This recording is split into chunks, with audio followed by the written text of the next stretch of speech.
labda wito wako kwa serikali ni gani kuimarisha hizo sekta? Kwa kweli ujio wa rais nafikiri utalii utazidi kunawiri, kwani kwa sababu sisi mategemeo yetu hapa Kwale ni utalii, na utalii kidogo unapona juu kwa sababu ya amani ya Kenya ambayo tunashukuru sana kwa ujio wa rais, na utalii kweli utakuwa mzuri zaidi hapa kwa Kwale. Mwisho kuna mechi baada ya hapa, tunatazama hiyo mechi. Baada hapo tutatazama hiyo mechi ya kwa sababu mimi kwa mchezaji wa mpira. Kwa hivyo napenda mpira. Kwa hivyo tuangalia mechi. Watu waachane na Arsenal na Man U watazame mechi. Watu waachane na Arsenal na Man U watazame mechi. Watu waache mambo ya Arsenal na Man U. Waangalie mechi hapa Kwale. Kwa sababu kuacha pia mambo yote mbali. Tunashukuru sana. Asante. And of course you see the jubilation is already written on their faces, and of course there is a match afterwards after this celebration while the president wants to present his goodbyes, hence to the mini statement that has been built. This is the first mini statement here in Kwale County. When the president is there, the residents have been urged to not leave the stadium given that there will be a match. That has been the last time. If you remember the last event that we had in the national celebration, of course it was Gor Mahia's all-sea level who had a chance to entertain the thousands of people who have come to the and of course we're just keeping an eye on the residents here so that they can at least ensure that we can get a lot of views. But the stream is still ongoing here. The residents are still coming in, but we'll get a chance to speak to them. Entertainment session. John Jacob Kire is on the other side as well. Let's continue to get views from him, as well as Anburu and as well as Kamche Menza, who are with heroes and heroines will be fitted today by President William Ruto. Let's head over to my colleagues who at least have lined up guests, and we'll continue sampling some of the views of the residents here in Kwale County and other people who have joined us from various parts of the nation itself.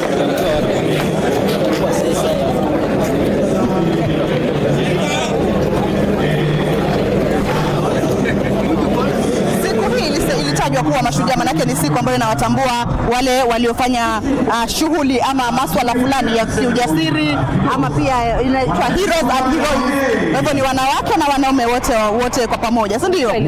Na tulikuwa tumewaambia ni wangapi watakaopewa tuzo siku hii ya leo.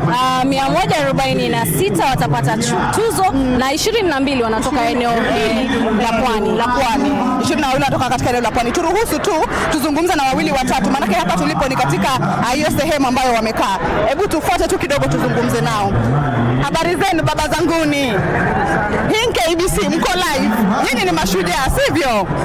Haya, nizungumzie kwa jina lako, uniambie jina lako kwanza, alafu uniambie wapata tuzo gani ama umefanya nini wewe kupata tuzo hii? Mimi ninaitwa Reverend Clement Wambua. Mimi natoka Machakos na mimi nimepata tuzo ya spiritual life. Spiritual life, pengine tufafanulie umefanya nini haswa, ama ni katika kutoa chakula cha roho vile? Mimi nimeunganisha watu wengi sana kama 800. Niliwaunganisha na harusi. Ukiniita nitakuunganisha. Kwa hivyo tunasema wewe umeunganisha harusi nyingi sana hapa. Wewe ndio unatambulika kuunganisha Kenya yote. Sasa mimi nafanya hiyo kazi, na ile kazi nyingine ninafanya ni ya kuleta vijana kwa Kristo. Wale ambao wanakunywa pombe, wanawacha, ninawaambia neno la Mungu, wanaokoka, wanakuja kwa kanisa, na kuna wengi sana ambao walikeukia Yesu, wanafanya kazi ya Mungu. Kwa hivyo huyo amesema chakula cha kiroho. Umesikia akisema chakula cha kiroho na kuunganisha watu. Sijui kama hao ambao niliunganisha wakikosana wanakuja kwangu, ninawaita, ninawaunganisha tena. Na ninasikiliza kama jaji, na ninawaambia nende mkae vizuri na mrekebishe hii tabia. Sawa, huyo amesema ameunganisha harusi 800. Hata ndio idadi kubwa hiyo, sijajua. Sijui alifanya utafiti gani. Ni shujaa, atapewa tuzo yake. Nishika Tuanze na wawili hapa. Labda pia mzee wangu nitaomba tuanze na majina yako, alafu utatueleza umekuja hapa kwa tuzo gani na umetoka wapi? Kwa majina naitwa Kansela Christopher Goyogi. Mimi natoka wilaya ya Nandi, kaunti ya Nandi. Labda ni kipi umefanya ndio leo uweze kutuzwa kama shujaa? Nimekuwa kansela for 24 years, nikaunganisha wananchi, tulimaliza umoja, tulimaliza amani kwa hiyo area, na tunataka kuunda sheria ya wazee ya kuchunga amani katika Kenya. Hatutaki Kenya tena itoke na machafuko ile haina maana. Kwa hivyo wewe ni mpenda amani na unahakikisha kuchunga amani. Tutaunganisha wananchi wote wa Kenya na tutaunganisha na viongozi na watu wa kanisa mpaka Kenya inakuwa Kenya nyingine tofauti. Asante sana. Labda pia tutaweza kupata shujaa mwingine hapa. Uweze kunieleza tu jina lako, alafu nieleze umetoka eneo gani na leo wewe ni shujaa. Kwa nini wewe leo ni shujaa? Asante KPC team. Kwa majina naitwa George Nyakundi, natoka Uzalendo, sehemu ya Matoke, mahali inaitwa Nyamira County. Mimi ni shujaa kwa sababu nimeangalia watu wanaongea Kisungu mingi sana.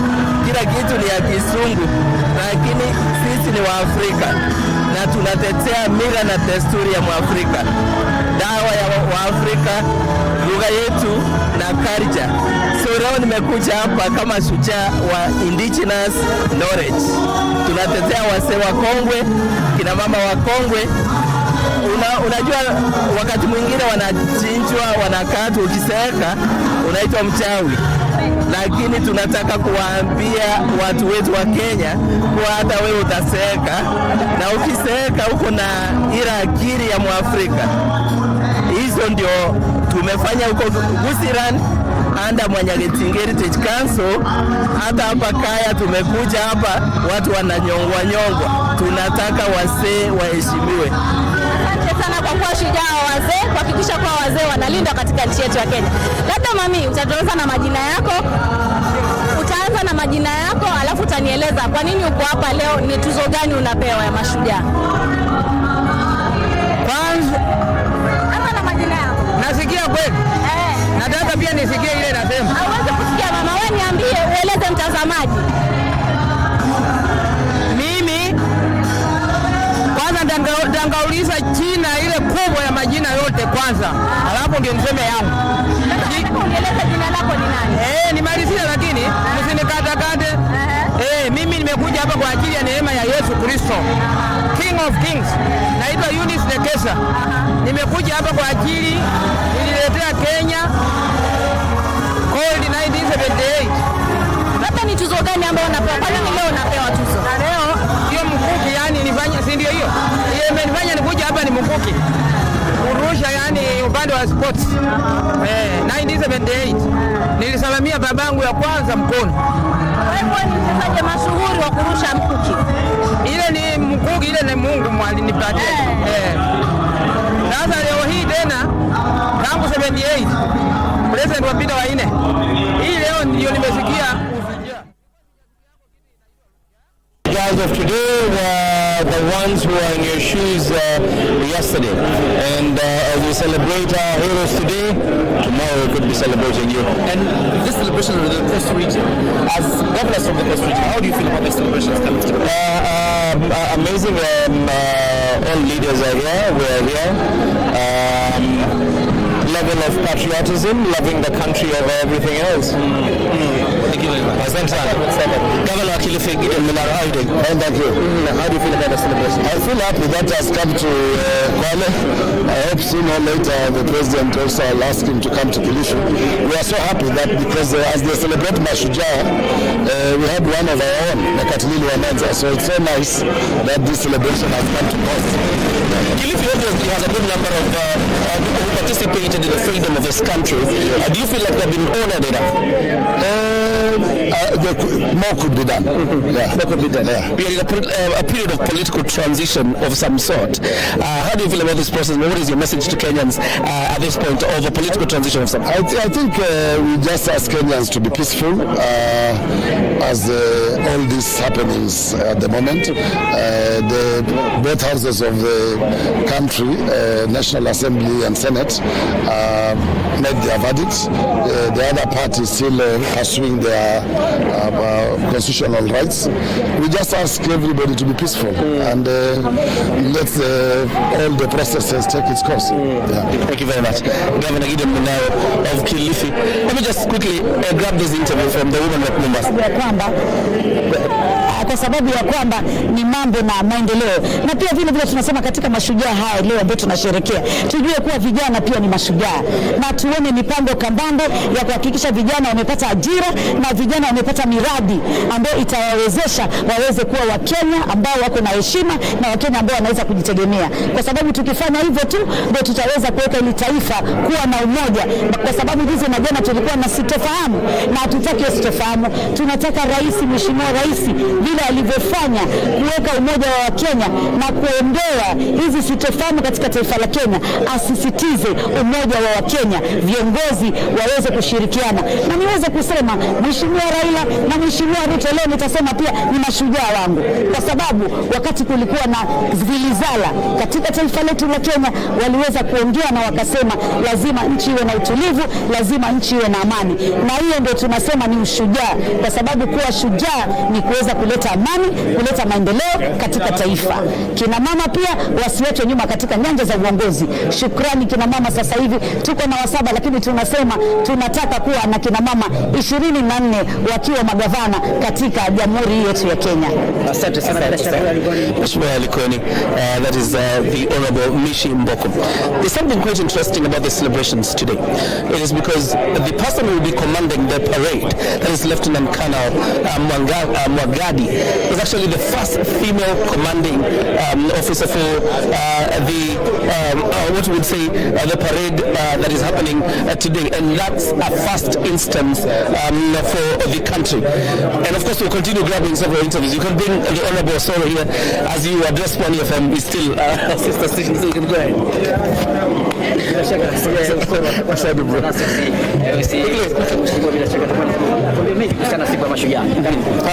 Very fine, thank you. It's a very good day today. It's Mashujaa Day. We are all Shujaas in our own rights. We come here to celebrate and to also enjoy our diversity. All the way from the farthest part of this country, people have flocked here in numbers to really enjoy and see our diversity, even as we celebrate our heroes, our national heroes that made us get to this level. Yeah. What are your expectations today as the President addresses the nation from Kwale? Very basic. To celebrate the legends that live within us, the legends that have helped or rather touched the lives of others in one way or another. In the yesteryears, we used to celebrate those people who fought for independence, but there is post-independence. The post-independent are people who've really worked so hard to put the Kenyan flag on the map, flying very high. And that is, the athletes of this world or this country, the football legends, the political legends, and even great leaders, that have really done a lot of things in this country, in the recent past especially, in different sectors.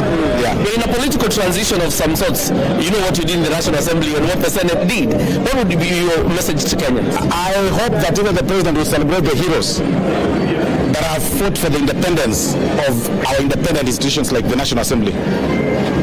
That heroic act of the Honorable Mtuse and the 117 members that signed, of 184 members that signed, and then the 282 that voted to eject the Deputy President. Those are heroes. Like, we have come of age to stand for the Constitution. That at this point in age, a sitting Deputy President can be impeached? Really? Then that is a great milestone for our Constitution. We should actually be honored as heroes. Because now, it's a good milestone. A sitting Deputy President being discussed in the floor of the House. And we also thank the President. He didn't interfere in that process. He did not call us. He did not instruct any member on what to do. We because he appreciates the fact that we are independent, you know, and I think Parliament as a whole, both the National Assembly and the Senate, should be celebrated. Yes. Thank you very much, Mashujaa, and happy Mashujaa Day. We continue with the live coverage of the Mashujaa Day celebrations through the VIP entrance. Interestingly, the conversation around the deputy presidency is a conversation that really must come out clear really here at the Kwale Stadium. Of course, we've seen the deputy president designate Kithure Kindiki receiving the president at the Kwale State Lodge, where there will be a reception. But it's also clear that he's yet to take up that position owing to a court process. The deputy president who has been impeached, that is the Honorable Rigathi Gachagua, has also wished Kenyans Mashujaa. They have seen that on his social media pages.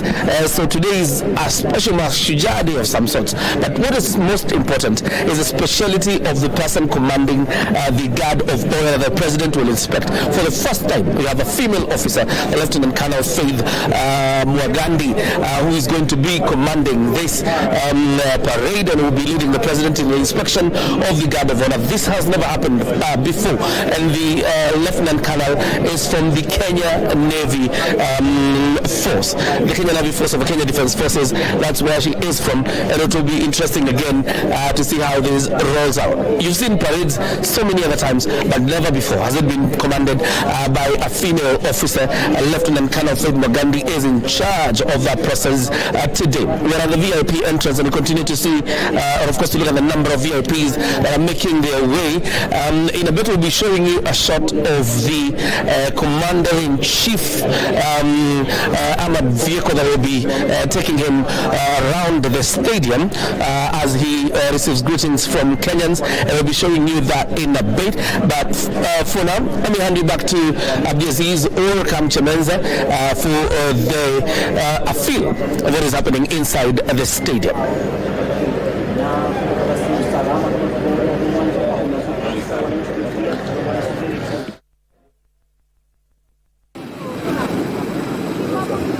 Well, of course, thank you so much, John Jacob Kiria on the other side, for giving us an update from the VIPs who are coming in. And of course, as I told you today, it is a Mashujaa Day. It is in the name. 142 of them will be feted today by President William Ruto. You do know that the National Heroes Council has been playing a critical role to ensure that the Shujaas are identified. Out of the 50 million Kenyans, you are out there, you could have done something exceptional, but at the end of the day, this process has been transparent. And just to join us and tell us how that process was carried out and they arrived at 142 Shujaas that will be fitted today is none other than the National Heroes Council Chief Executive Officer. Asante sana kwa kuungana nasi. Sijui tuongee Kiswahili, tuongee Kizungu, yoyote yenye utataka tueleze. Wakenya wanauliza 50 million of them. How did you identify 142? Thank you so much na karibuni kwa Mashujaa ya mwaka huu Kwale. Nashukuru sana kwa kazi ambayo inaendelea nzuri, na tunazidi kujumuika na the public to ensure that the nominations are done quite in order. So in our act, the first principle which guide the nomination, in our act we have 14 categories. We have liberation struggle, maybe just to mention a few. We have sports, we have human rights, we have peacemaking, we have scholarship, we have entrepreneurship, and all those give us direction on how we start doing our nomination, which means we should have Shujaas at each and every of those categories. We make a call to the public through MyGov to reach our website and give us their nomination, whom they feel has done work exceptionally within their region, even any other place. So we received those calls. This time we received over 300,000, and we have 300 of them, and over 300. It is over 300, and through that we received at each and every category as required. The point of how do you reduce it from 50 million Kenyans to 300 is because from the call we have made, we only act with what we have received. There are only sometimes we look at special categories when people have not brought us anybody like a disabled or all that. We take time to search out through different categories. We can ask sports people to give us, and also if there are some key personalities in sports, who have done well in sport like the Olympics and marathons. We also make through the PS and the CS to give us those names. They are key artists also. Sometimes we can go another mileage because of they are known, and we ask the principal institutions, the Kenya Cultural Center, PPMC, to also nominate people to us as a matter of building up into an alignment within the act. So we sift through these nominations and we get the best. Sometimes we can't bring everybody here. We are limited with space also. And also you can't say you can continue honoring all Kenyans that are go. Otherwise we shall kill the process. So there are limits, and we make it happy by one time or another to nominate these people. I can tell you from this time a very interesting part. We nominate a sports person from Bungoma who won gold in javelin 1978. She could not believe it. But because of our research, we have a research institution and a team which works looking around. We nominated that lady. She's over the moon. She's very, very happy. She said for the first time, government has recognized. She's feeling like this is great. So we are moving away from what was happening before in the nomination of heroes. We want to involve the public as much as we can do. I remember when we have gotten out the 142 name, we take it back to the public to sanction and tell us whether there's something wrong or right for 14 days. For 14 days. So we believe, like, you don't call us and tell us I don't like so-and-so, I don't like Abdallah. No. There are protocols for saying no. Give us an affidavit that you believe Abdallah is not right. So we also see the people, you know, somebody can just say to you by your name and say, I don't want so-and-so. So there are protocols for denying somebody that honor. We will go through it. And also we'll say, okay, this one does not meet the right. We also work with NIS. We also work with all government security. They sit in our committee to verify some of these names. So it's my belief that whatever the council is doing is an all-round search for, with proper integrity, to see that we change the thinking, the norms people have been building up about what Heroes Council is doing. The honor is given to us. We are now trying to implement our Act, Kenya Heroes Act 2014, and I believe our council with a lot of wisdom. A lot of wisdom. I have Jimmy Angwenyi there, Honorable. As a chair, I have Gitua Kaingeri, a freedom fighter who is almost 99 years old. I have Leonard Mambo there. I have Reverend Labaia. I have Hussein. These are people with experience. They are teachers. They will not wish for anything to go wrong. And that wisdom we get from them brings out the best way we are trying to ensure that let the public also feel us. We know we are just beginning. We are trying to make it have more publicity to come. Like this one is also part of publicity we are appreciating as we are on the stadium, to ensure that the public understands what we do. We are open for any critique.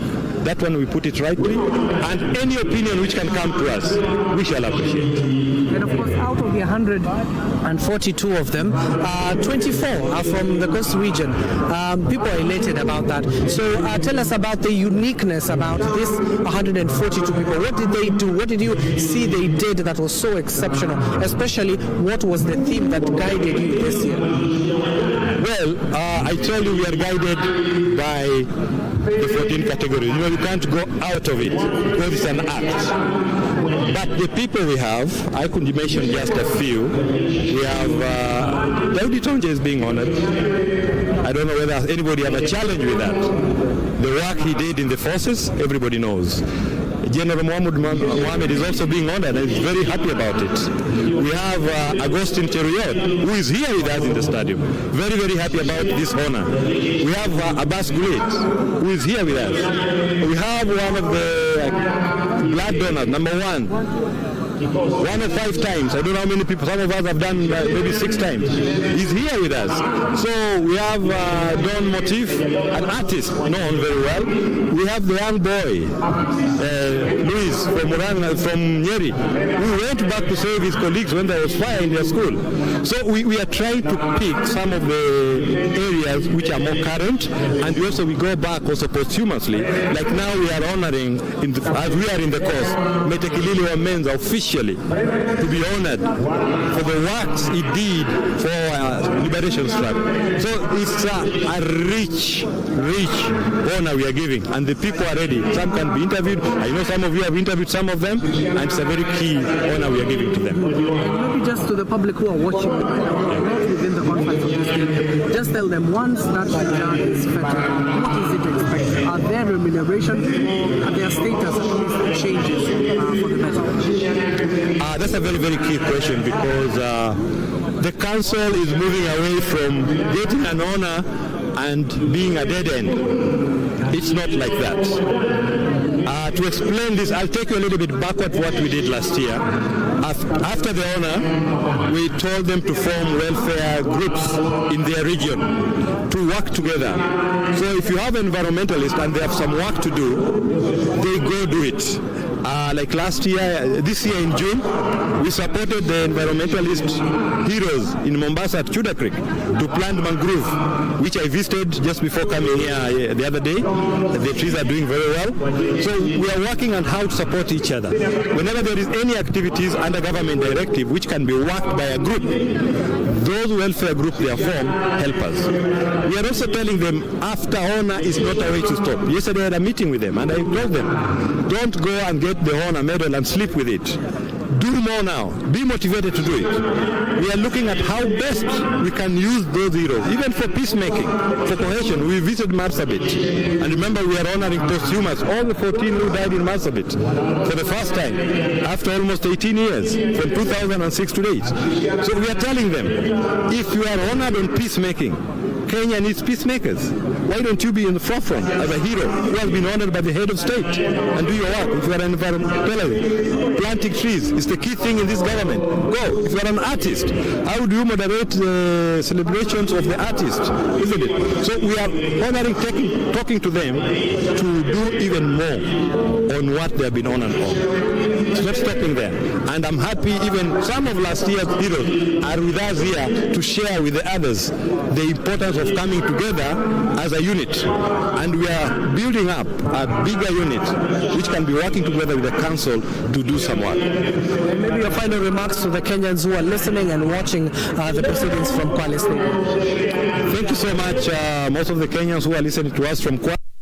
First of all, we appreciate you. Know that we have a council now which is very much dedicated to honor you, and be watching around June, July for our call so that you can also nominate persons you have identified who have done good work so that that nomination can reach us. And we are telling you that it's important for us not to leave anybody behind, because we are a small unit, we can't see everything.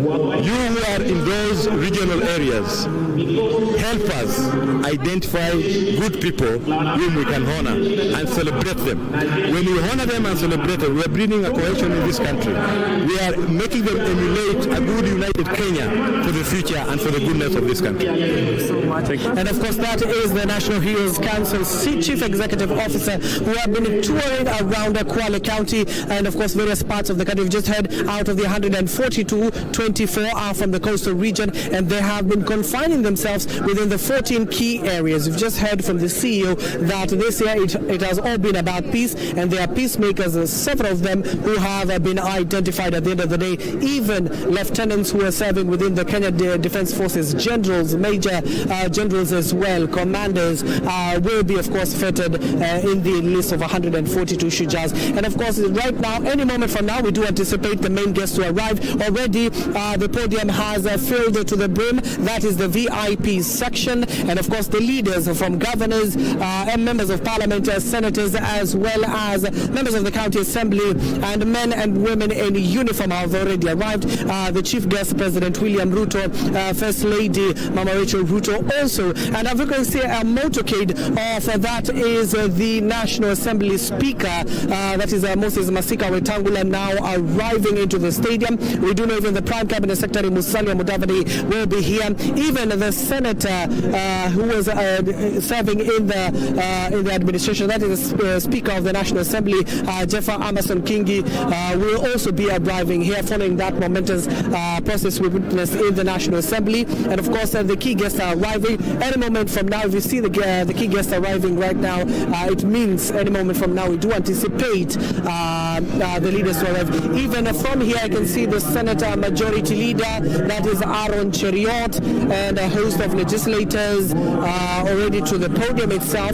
This will be the main road once the President will be arriving with his motorcade. We'll be heading over, of course, to the main entrance. And of course, once the President arrives, you will see him boarding the special car from the Kenya Defence Forces, and he'll tour around the stadium greeting the residents before he goes to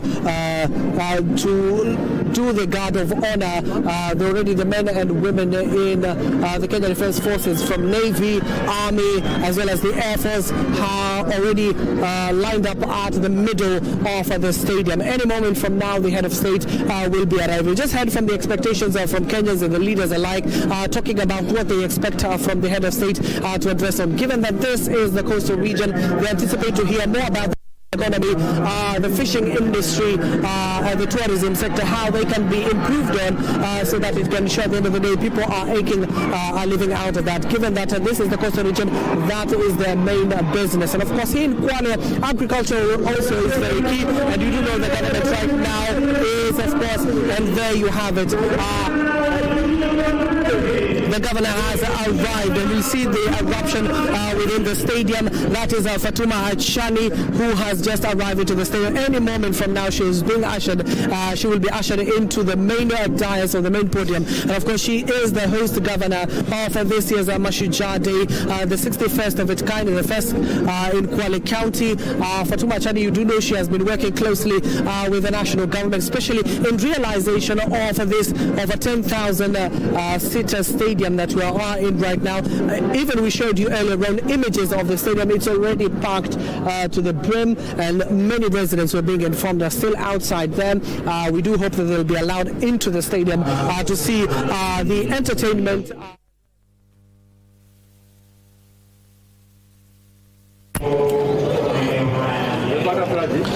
The arrival of the Deputy President Designate, the Honorable Kithure Kindiki, who has just arrived at the Kwale Stadium. At this point now, what we expect is the arrival of the President, because there appears to be no other protocols beyond that. Professor Kithure Kindiki has arrived, the Deputy President Designate. Of course, you had to see the Prime Cabinet Secretary, Dr. Musalia Mudavadi, but so far the Honorable Moses Wetangula, the Speaker of the National Assembly, has arrived, and so has the Governor for Kwale County, the Honorable Fatma Achani, who has also made her way to the stadium, and the Prime Cabinet Secretary has also arrived, the Honorable Musalia Mudavadi. So largely what we just waiting for is the arrival of His Excellency the President, but our camera is fixed at the VIP entrance where the guests will be making their way through, and let's see who this is. That is the Speaker of the Senate. That is Amason Jeffer Kingi, the Speaker of the Senate, Amason Jeffer Kingi, and so has the Speaker of the National Assembly, Moses Wetangula, arrived. So the two speakers are here, and Anna Gertrude Mbeyu of Kilifi County, Women Representative, has arrived. So what we expect at this point, the Chief Justice, Martha Kwale, and probably the entourage from the judiciary, and then the arrival of His Excellency the President. The big question is, will the Deputy President, Rigathi Gachagua, make his way here following what has transpired over the last 2 weeks, part of it being him being impeached and the replacement already gazetted, Professor Kithure Kindiki being gazetted as the Deputy President. Only that there was a court order that has barred his swearing in as a Deputy President. The government is in the courts of justice led by the Attorney General Dorcas Oduor challenging those orders, and the idea here is to ensure that Professor Abraham Kithure Kindiki is sworn in as a Deputy President in the coming days and preferably next week. The prayers to lift those orders yesterday was denied. So much of any outcome regarding the swearing in of a Deputy President would have to be on Tuesday because it is presumed that tomorrow is also a public holiday. The Mashujaa celebrations right here at the Kwale Stadium. The first Mashujaa celebrations, of course, under the 2010 Constitution, were held in Nairobi. You remember the last year's celebrations were in Kericho County. There are several other counties that have hosted Mashujaa Day, but Mashujaa Day is not the only holiday that is celebrated outside Nairobi County. There are other counties really that have hosted the Mashujaa Day celebrations, including the last time being the Madaraka Day celebrations that were held. The Madaraka Day celebrations, as you will remember, were also celebrated outside Nairobi County. So it's a norm now in government where celebrations, the national celebrations are taken outside the county of Nairobi, where normally they used to be held traditionally. The last one were held in Bungoma County of the Western Kenya region. VIPs, of course, continue to trickle in into the stadium, but much of what we are waiting for is the arrival of the President.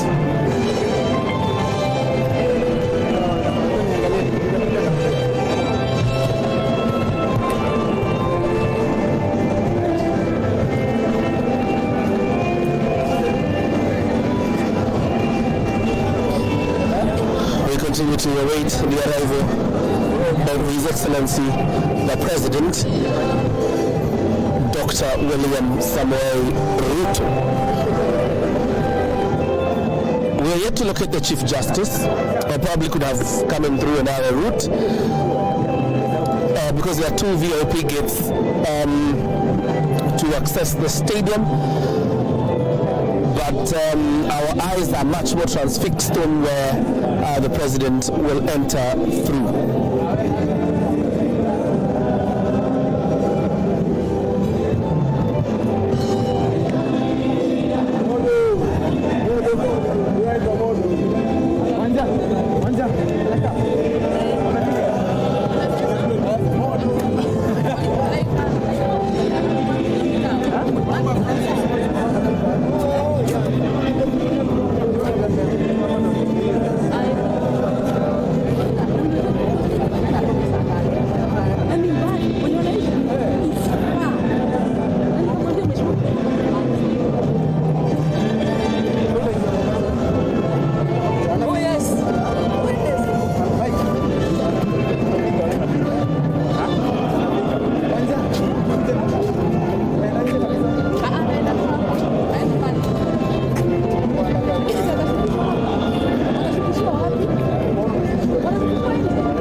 Regional Commissioner of the Coast Region, making his way also to the grounds. And looks like we have the President.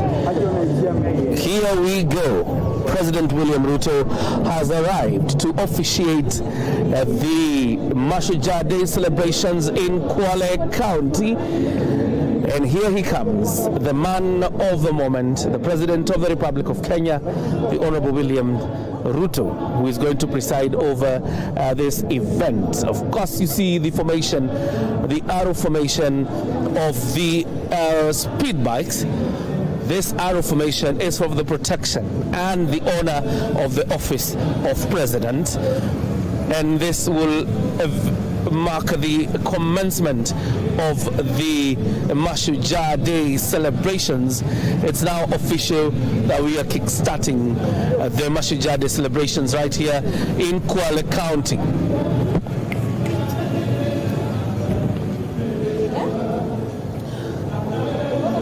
After disembarking from his official vehicle, he will board the ceremonial vehicle that is reserved for the Commander-in-Chief, and of course received there by General Charles Moreu Kahariri, the Kenya Defence Forces Chief of Defence Forces.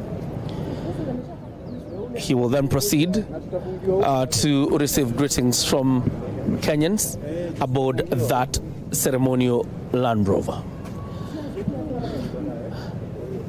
We'll now hand you over to the stadium, of course, as it prepares to receive His Excellency the President as he makes his way into the stadium.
Kenya na Amiri Jeshi Mkuu, niombe tusimame kwa heshima kumkaribisha Mheshimiwa Rais ukiongozwa na bendi ya Maroon.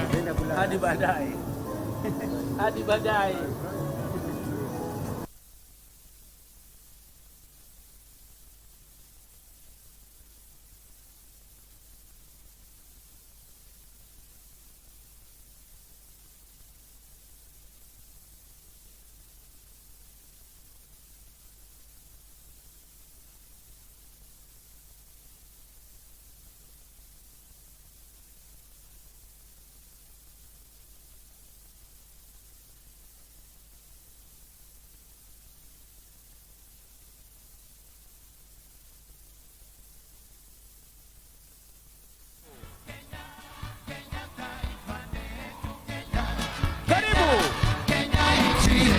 Mheshimiwa Rais.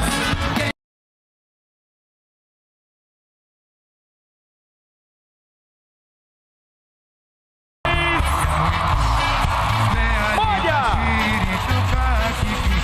Mbili. Karibu. Mheshimiwa Rais. Utuongoze kwa sherehe ya leo. Moja. Karibu. Mheshimiwa Rais. Wanafunzi, peperusha bendera.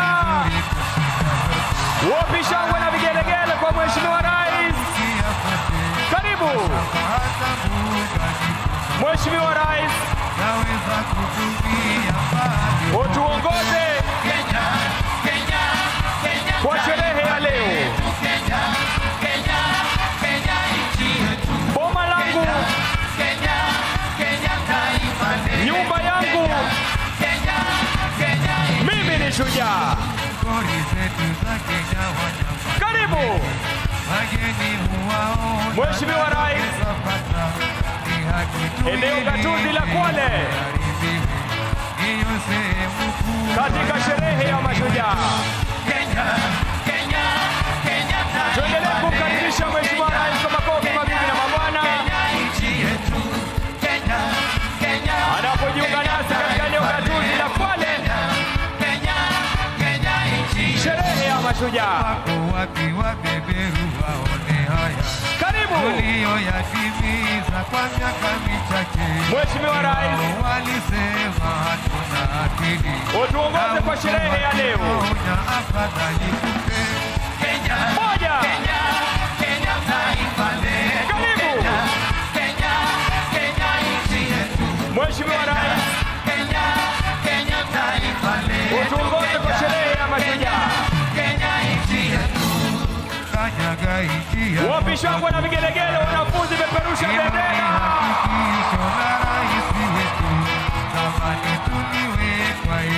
Hongera mashujaa wetu.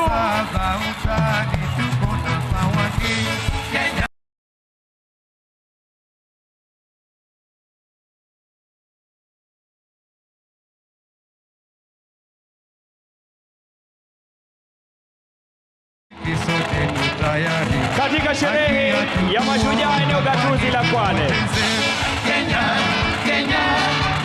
Karibu Mheshimiwa Rais,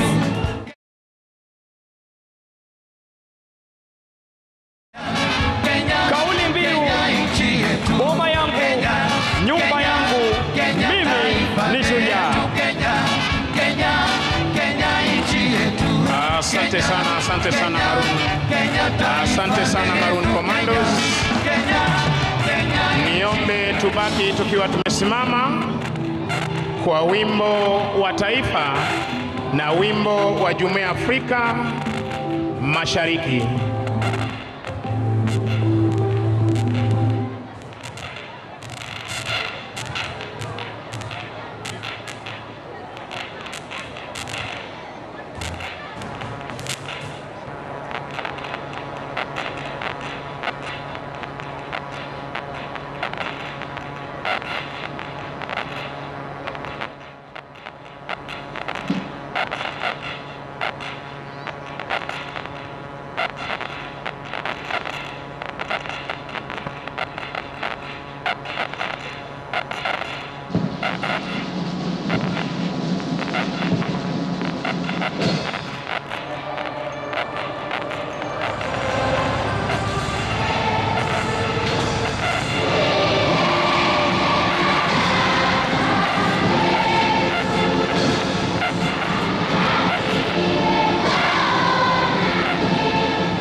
Asanteni kwa heshima zetu.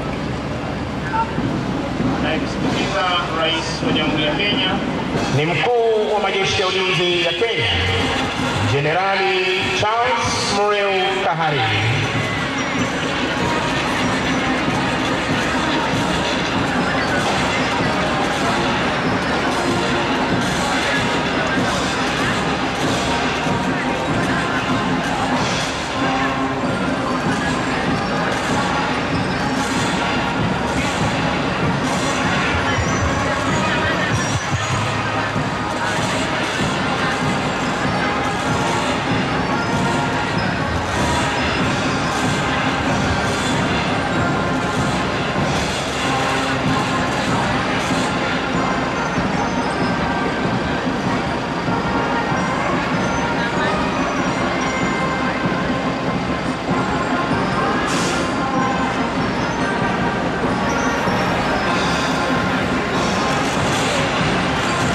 Bendera ya kikosi hupewa heshima ya hadi ya juu.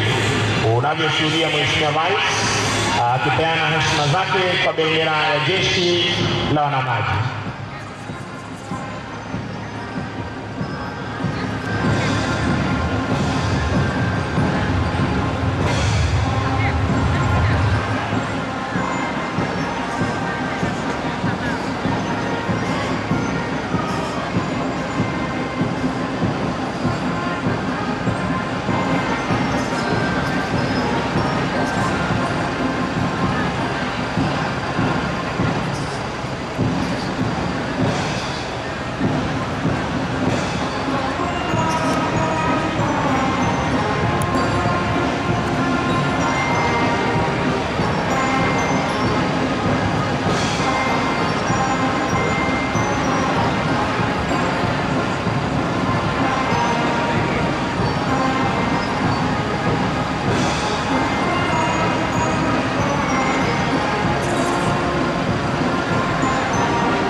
Ameshakabidhiwa idhini ya kuweza kuendelea na gwaride.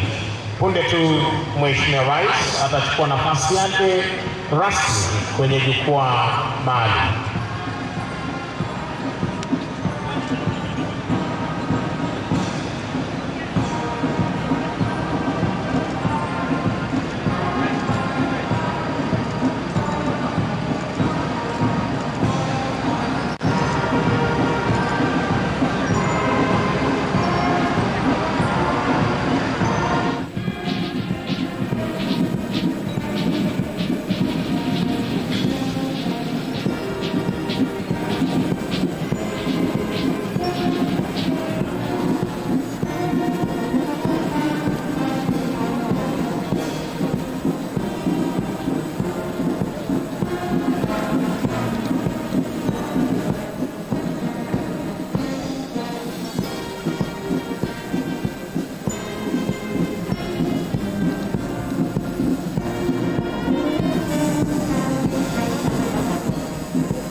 Basi kwa desturi za kijeshi, sharti bendera ya kikosi kuwa mbele ya gwaride, unavyoshuhudia sasa kutoka kwake Kala Ofsa pamoja na Parade RSM wakichukua nafasi zao rasmi.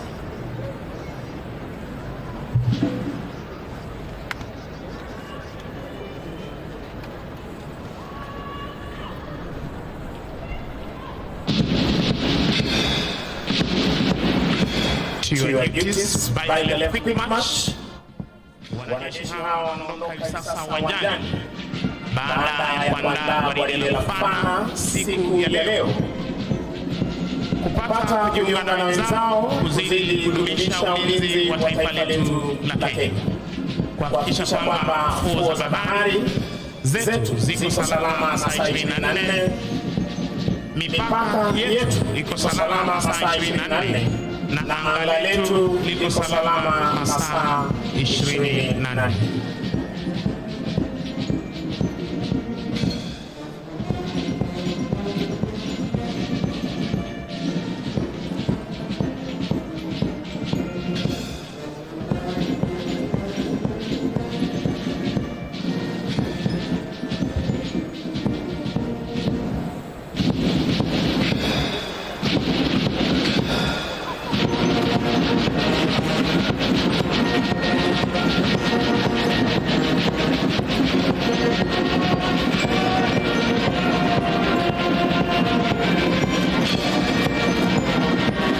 Mheshimiwa Rais, mkuu wa gwaride hili ni Luteni Kanali Faith Mwagani, na ikumbukwe kwamba yeye ndiye mwanadada wa kwanza kutuipa jukumu la kuwa parade kamanda wa kuweza kuongoza vikosi vyote vitatu vya jeshi letu. Divisheni ya kwanza chini yake Meja Felon Kalama anayebeba bendera ya fahari ya jeshi la wanamaji Luteni Samuel Sugu. Parade RSM Mwanando Sawan Mohamed Ali. Divisheni ya pili chini yake Captain Edwin Wahumu.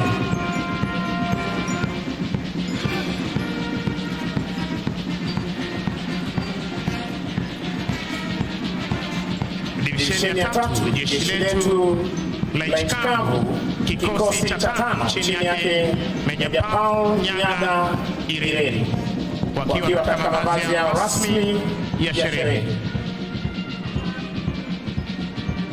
Divisheni ya 4 jeshi la anga chini yake Meja Douglas Wanyozi Mwangi, akiwa katika mavazi yao rasmi ya sherehe.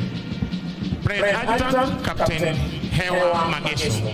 Mheshimiwa Rais, linafuata gwaride la vikundi na nitaweza kuapisha wenzangu waweze kuendelea na itifaki hiyo. Inafuata hivi sasa ni gwaride la vikundi ikiongozwa na jeshi letu la nchi kavu 5KR the Fighting Five, chini yake Meja Kevin Saningo Leyan, Company CSM, afisa mteule daraja la pili Jarso Abdi Dawa. Kikundi cha kwanza chini yake Luteni Duncan Kibo Koskei, wakiwa katika mabwana yao mazito ya kivita. Chini yake Luteni James Murcia Ngarum, wakiwa katika mabwana yao mazito ya kivita.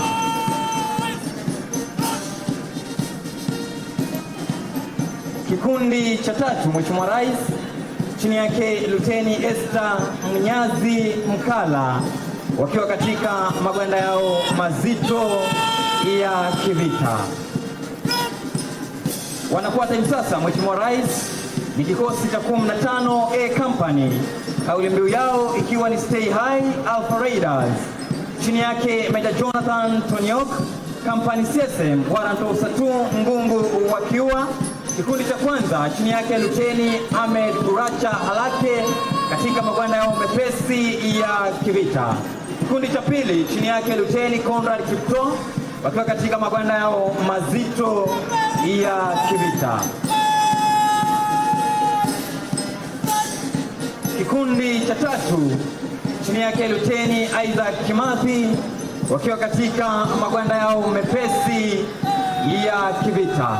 Wanafuata hivi sasa, Mheshimiwa Rais, ni polisi wa kitaifa wakiongozwa na Kenya Police Service, chini yake Superintendent Lydia Mambo akisaidiana na Chief Inspector Sitene Rotich.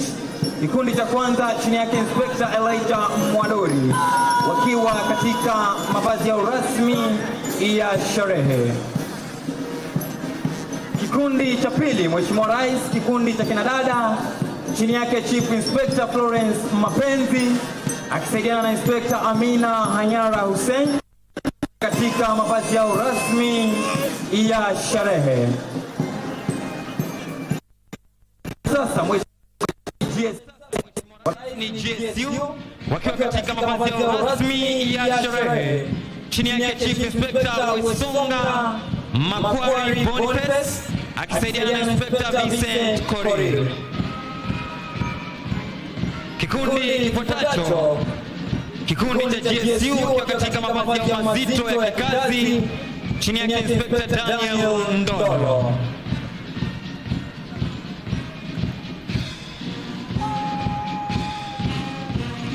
Wanafuata hivi sasa, Mheshimiwa Rais, na kikosi spesheli cha kutumia majibu maarufu kama K9 Squad chini yake Chief Inspector Evans Kipsang akisaidiana na Inspector Daniel Siengo. Wanafuata hivi sasa, Mheshimiwa Rais, ni Administration Police Service chini yake Superintendent Albert Simicha Parmeres akisaidiana na Chief Inspector Lekurtut Julius. Kikundi cha kwanza chini yake Inspector Juma Omar Mwajambo wakiwa katika mavazi yao rasmi ya sherehe. Wanafuata hivi sasa, Mheshimiwa Rais, ni polisi wa kupambana na wizi wa mifugo chini yake Inspector Alfred Moki Sivana wakiwa katika mavazi yao mepesi ya kikazi. Kikundi cha pili, Mheshimiwa Rais, kikundi cha kupambana na majanga yanapochipuka chini yake Inspector Joshua Mbaye Kutuku wakiwa katika mavazi yao mepesi ya kikazi. Wanafuata hivi sasa, Mheshimiwa Rais, ni polisi wa kuchunga mipaka yetu chini yake Inspector Kevin Walukana Njani wakiwa katika magwanda yao mazito ya kikazi. Mheshimiwa Rais, ni askari wa kulinda fuo zetu za bahari pamoja na maziwa yetu ya ndani au maarufu kama waters, chini yake Luteni Nasi Nyaguhi. Mheshimiwa Rais, wafuatao hivi sasa ni askari wa kulinda magereza yetu chini yake Superintendent George Njue akishirikiana naye Chief Inspector Sai Betari. Kikundi cha kwanza chini yake Inspector Hajuri Bogu wakiwa kwa mavazi yao rasmi ya sherehe. Kikundi cha pili, kikundi cha kinadada chini yake Chief Inspector Rosette Barasa akishirikiana naye Inspector Diana Irumu wakiwa kwa mavazi yao rasmi ya sherehe. Wafuatao hivi sasa ni askari wa kupambana na ghasia magerezani almaarufu The Riot Squad chini yake Inspector Juma Manje. Kikosi cha watatu, Mheshimiwa Rais, ni askari wa kuchunga za wanyama chini yake wale tu William Odede Asugo akishirikiana naye afisa wale tu Odessa Daudi wakiwa kwa mavazi yao mepesi ya kikazi.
kikundi cha 4, kikundi cha kinadada, chini yake Inspector Mary Mugambi, wakiwa kwa mavazi yao mazito ya kikazi.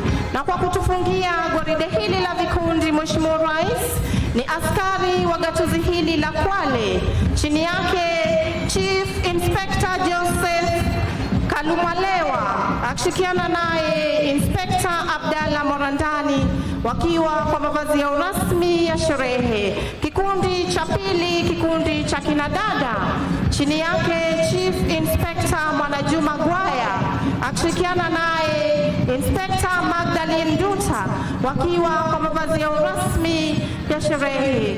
Tuwasindikize askari hawa kwa makofi tafadhali, kwa kazi nzuri wanayoifanya. Mheshimiwa Rais, ni zamu ya bendi za majeshi ya ulinzi kuweza kuondoka uwanjani hivi sasa baada ya kutekeleza wajibu wao siku ya leo chini yake Captain Simon Mwaganda, Senior Drum Major, afisa mteule daraja la 2 Paul Mzimbi, wakiondoka uwanjani baada ya kuletea muziki uliopangwa ukapangika katika makala ya mwaka huu ya sherehe za Mashujaa hapa kaunti nambari 2, kaunti ya Kwale. Basi Mheshimiwa Rais, litafuata tamasha la ndege zetu za kivita na nitampisha mwenzangu aweze kuendelea. Basi Mheshimiwa Rais, kama tunavyoshuhudia hewani, kikundi cha kwanza ndege aina ya Grove 120 Alpha leo hii zikiwa chini yake lead pilot Meja Lucas Wafula Wekesa, zikipita taratibu mbele yako Mheshimiwa Rais kuweza pia kutufanikishia makala haya ya siku ya Mashujaa mwaka 2024. Basi kitakachofuata Mheshimiwa Rais ni kikundi cha pili, ambazo ni ndege zetu za kivita, ndege aina ya F5, kawaida yake mwendo wa kasi, sauti kuu, lakini kwa mara ya kwanza zitapita zikiwa taratibu mbele yako Mheshimiwa Rais. Na ni ndege hizi Mheshimiwa Rais, kama tunavyoshuhudia angani, zikiwa katika 4 ship box formation.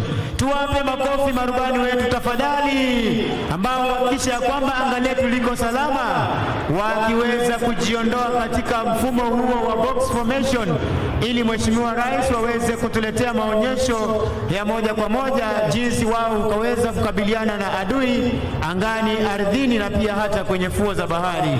Mheshimiwa Rais, rubani wa kwanza atatuletea onyesho ambalo atainua pua la ndege takriban digrii 45, kisha kupaa akielekea mawinguni na kuletea mizunguko ya upande wa kushoto mwa ndege. Kisha rubani wa pili Mheshimiwa Rais atatuletea onyesho ambalo yeye naye atainua ndege takriban digrii 60 kupaa akielekea juu kabisa, pia akiweza kutuletea maonyesho ya kushoto. Kisha rubani wa tatu Mheshimiwa Rais naye atatuletea onyesho roll of top, onyesho ambalo rubani atainua pua la ndege kupaa ikiwa wima, na inapofika upeo wa kupaa basi rubani atailaza chali na kurudi mahali ambapo ametoka. Alafu baadaye Mheshimiwa Rais tutaweza kupata ndege ya 4 ambayo itaweza kutuletea high speed pass, onyesho ambalo marubani huweza kutumia kule vitani, manake sauti hii ukiisikia. Rubani wa kwanza Mheshimiwa Rais akiwa tayari kabisa, kama tunavyoshuhudia kuinua pua la ndege na kutupa mizunguko ya kushoto. Tumpe makofi rubani huyo tafadhali. Basi Mheshimiwa Rais, rubani wa pili kama nilivyokuwa nimesema, naye akituletea vertical roll, kuinua pua la ndege takriban digrii 60 kama tunavyoshuhudia hivi sasa, kupaa juu kabisa, kisha pia kuweza kutuletea mizunguko maridadi na kuingia mawinguni. Kisha rubani wa tatu Mheshimiwa Rais kutuletea roll of top, atapaa akiwa wima kuelekea juu kabisa kama tunavyoshuhudia hivi sasa. Ameinua pua la ndege, anapaa akiwa wima kulala chali, na tutamuona akiweza kurudi nyuma mahali ambapo hakuna mawingu. Tumpe makofi rubani huyo tafadhali. Kisha anayetuletea 4 point roll, mara ya kwanza, ya pili, ya tatu, ya 4, rubani wetu mkuu, ndege hiyo ikipelekwa na Luteni Kanali Douglas Kitonga Muthuri, ambaye ndiye komanda wa kikundi ambacho kinashughulika na marubani wetu. Hivi sasa Mheshimiwa Rais, tunatarajia ndege yetu ya 5 kuweza kuletea onyesho la 5 high speed pass. Ukisikia sauti hiyo, basi ndege hii itakuwa imepita. Tunatarajia hivi sasa rubani huyo akiwa ameshajiweka tayari kabisa ataweza kupita mbele yako Mheshimiwa Rais, kama vile naona wananchi upande wa pili wanaitazama. Ndio hiyo ndege, sauti almaarufu sound of freedom. Tumpe makofi rubani huyo tafadhali, Captain Alan Ocheng, kutufungia maonyesho haya Mheshimiwa Rais. Basi ni ndege aina ya Puma, ikiwa ni helikopta speciali, ndege ambayo ina uwezo wa kuelea hewani kwa muda mrefu zaidi. Leo hii ikipita mbele ya jukwaa hili ikiwa na ujumbe speciali kwa mashujaa wetu, ndege ambayo leo hii inapelekwa naye ama inaendeshwa naye rubani mkuu Kanali Simon Buhuri. Ndege hii ambayo ni helikopta speciali hivi sasa ikiweza kupita mbele yako Mheshimiwa Rais, ikiwa na ujumbe unaosema hongera mashujaa. Tuwape makofi marubani wetu kwa ujumla, pamoja na mashujaa marubani kwa kazi nzuri ambayo wanafanya.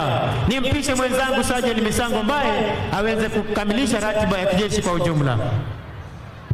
Mheshimiwa Rais, na huo ndio utakuwa mwisho wa tamasha zetu za kijeshi kwa pamoja, na ningependa kuwashukuru waliofanikisha makala ya mwaka wa 2024 sherehe za mashujaa, wakiongozwa naye Brigedia Elijah Ndegwa Gatere, Brigedia Collins Mitoko, Kanali Ahmed Ibrahim Boru, Kanali Luka Nandasaba, Kanali Wilfred Nyakundi Orina, Luteni Kanali Frederick Njoli, Major Charles Obong na Major Matthew Lorot England.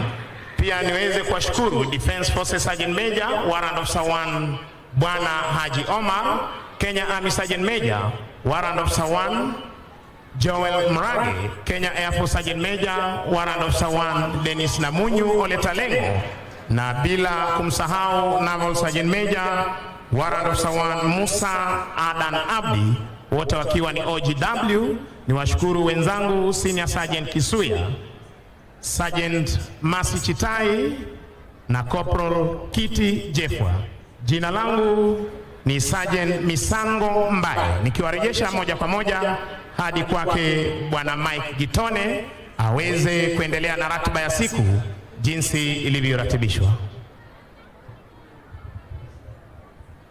Mheshimiwa Rais, inafuata sasa gwaride la maskauti wa kike na kiume, Girl Guides na St. John Ambulance. Siku ya leo tunaposherehekea siku ya mashujaa, boma langu, nyumba yangu, mimi ni shujaa. Nitampisha mwenzangu Katana ili aweze kutuvalia njuga kipindi hicho. Na shukrani za dhati sana mwenzangu. Mheshimiwa Rais, basi karibu tena kwenye kipindi hiki cha pili cha gwaride, ambayo kinatamatisha magwaride yetu siku ya leo, ikiwa linaongozwa na skauti, Girl Guides pamoja na St. Joseph Ambulance. Mbele yako Mheshimiwa Rais ni bendi ya mseto ambayo inajumuisha ACK Kwale na AIC Chanagande. Vyo hivi ni speciali vya watoto Mheshimiwa Rais, chini ya himaya yake Messmaster Ismail Omar ambaye watatuletea gwaride hili. Bendi, tuendelee.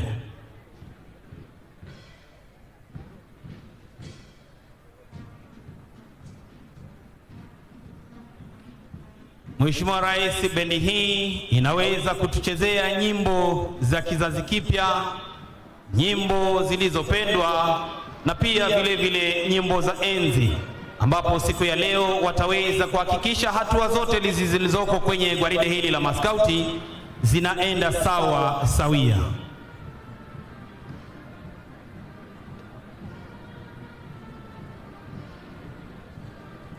Bendi hii Mheshimiwa Rais, mkurugenzi mkuu wa muziki anajulikana kama Dom Alex Ngereza. Drum major siku ya leo Mheshimiwa Rais akiwa ni mwanadada mdogo kabisa Hope Sonia.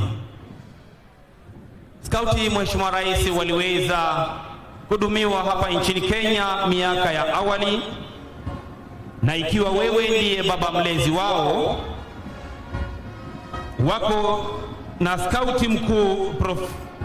Jacob Kaimenyi, pia vile vile kamishina mkuu Bwana Victor Radido, wakiweza kuhakikisha kwamba skauti basi inaendelea nchini Kenya, na wako katika vitengo tofauti tofauti.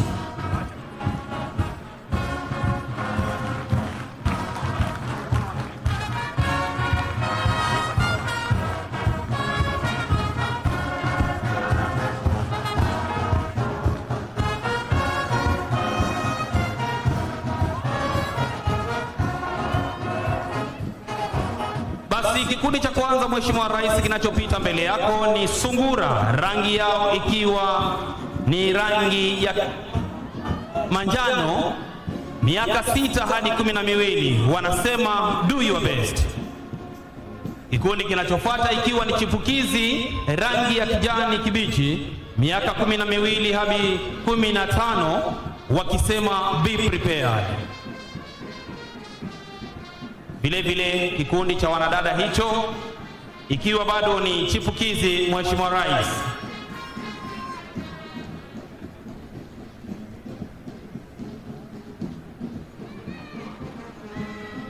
kinachofuata Mheshimiwa Rais ni kikundi cha mwamba, wakiwa wamevalia rangi ya maroon kwenye shingo, miaka 16 hadi 18, wanasema look wide.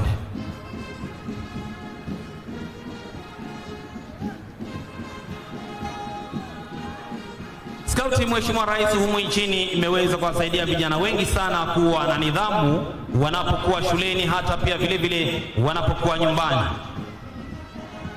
Kikundi kinachotamatisha skauti wa kike na wa kiume, Mheshimiwa Rais, kinajulikana kama Jasiri, rangi yao ikiwa ni rangi ya chungwa, miaka 19 hadi 26, wanasema service ndiyo mwito wao.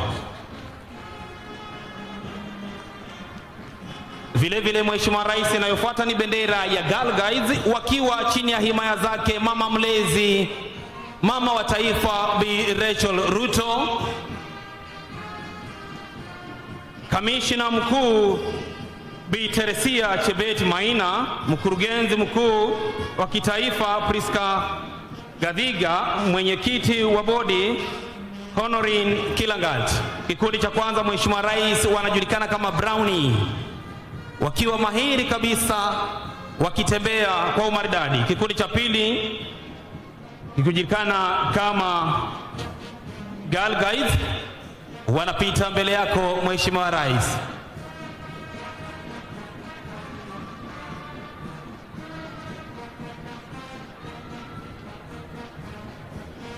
Wanaopita mbele hivi sasa Mheshimiwa Rais ni kikundi cha wanadada ambacho kinajulikana kama Girl Guide, wakiwa wamevalia blue wakisema upright.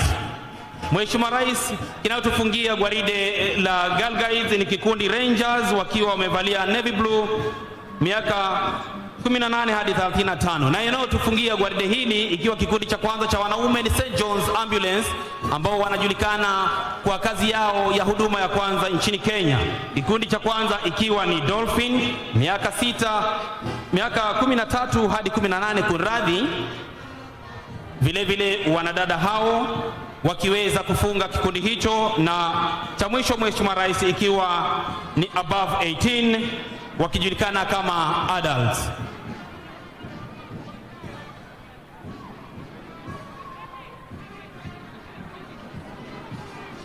Basi bendi yetu kwa kuweza kupromosha miziki hiyo na kuhakikisha hatua hizo zinafuata, Mheshimiwa Rais wanatoka na wimbo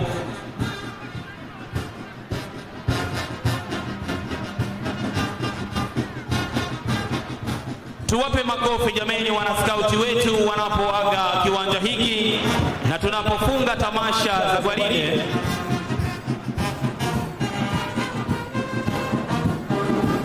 Wanasema kuheza masukari.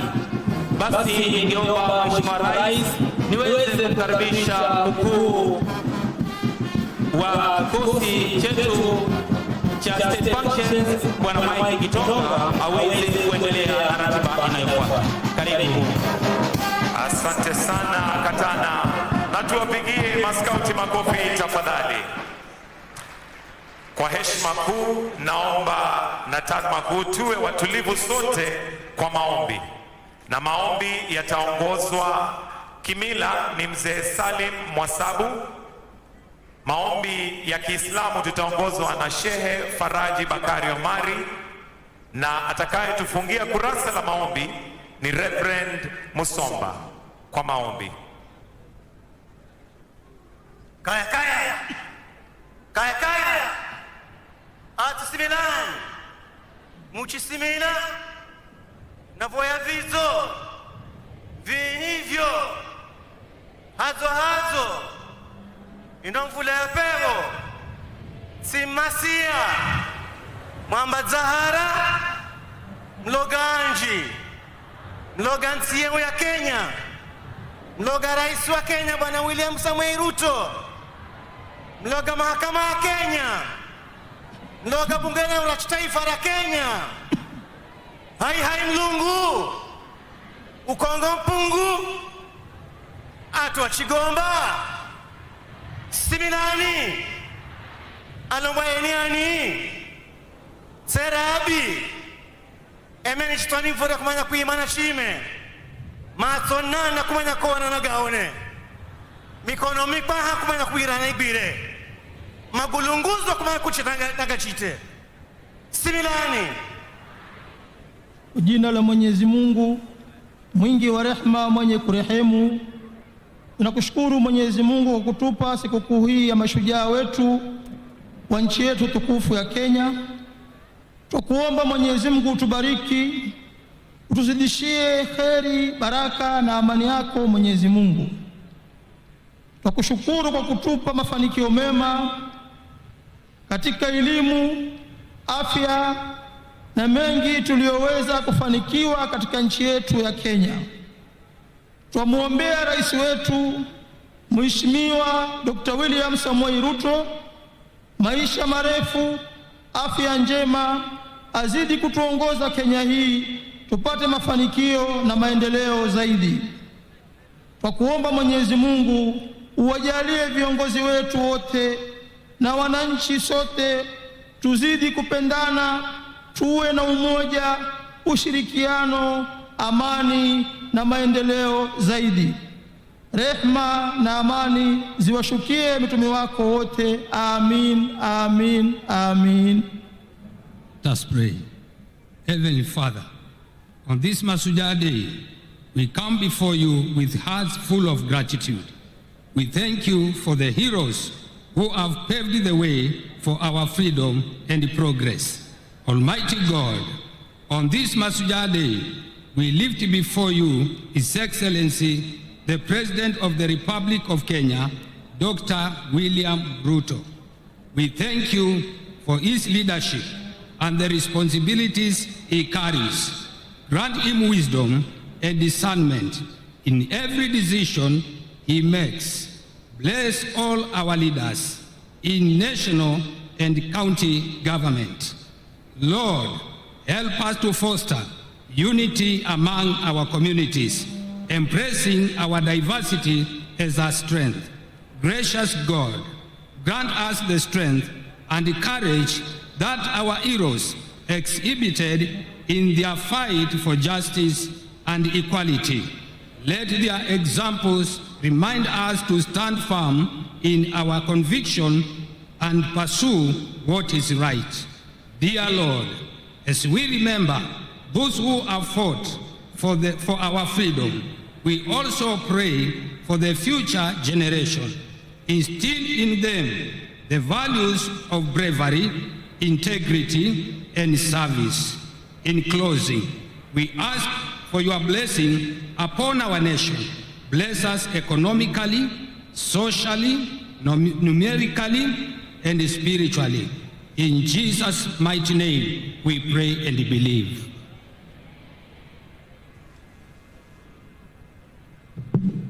Mheshimiwa Rais Daktari William Samoei Ruto, Rais wa Jamhuri ya Kenya na Amiri Jeshi Mkuu wa Majeshi ya Ulinzi, Mheshimiwa Mama wa Taifa Mama Rachel Ruto, Mheshimiwa Profesa Abraham Kithure Kindiki, Mkuu wa Mawaziri Mheshimiwa Musalia Mudavadi, Mheshimiwa Spika wa Bunge la Kitaifa na Bunge la Seneti, Mkuu wa Sheria, Gavana wa eneo gatuzi la Kwale na viongozi wote mbalimbali, mabalozi na maafisa wakuu wa kidiplomasia, wananchi wapendwa, mashujaa kutoka pembe zote za nchi yetu ya Kenya. Na Mheshimiwa Rais, naomba aombe mashujaa wasimame ili tuwapongeze. Mashujaa, hebu tusimame tuwapongeze tafadhali mashujaa ambao tunasherekea siku ya leo. Asanteni, mnaweza mkaketi mabibi na mabwana. Mheshimiwa Rais, kwa niaba ya kamati ya andalizi ya tamasha hii siku ya leo ya mashujaa, naomba unikubalie tuweze kuingia kwa kipindi cha burudani, na wakaribisha wenzangu Boni na Beatrice wawakaribishe kwa kipindi cha burudani. Karibu.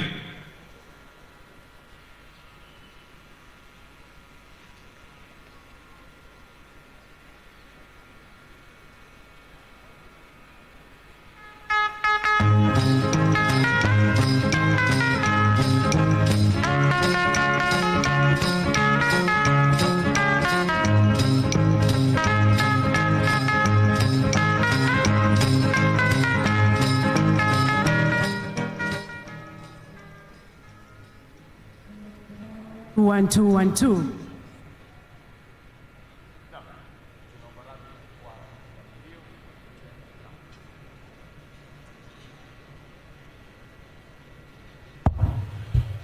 Mheshimiwa Rais, tunaomba radhi kwa hitilafu hiyo ya kimitambo, lakini hata hivyo, Mheshimiwa Rais, burudani ya leo imetiwa vikorombwezo na viungo vya kuvutia mithili ya pilau na biriani.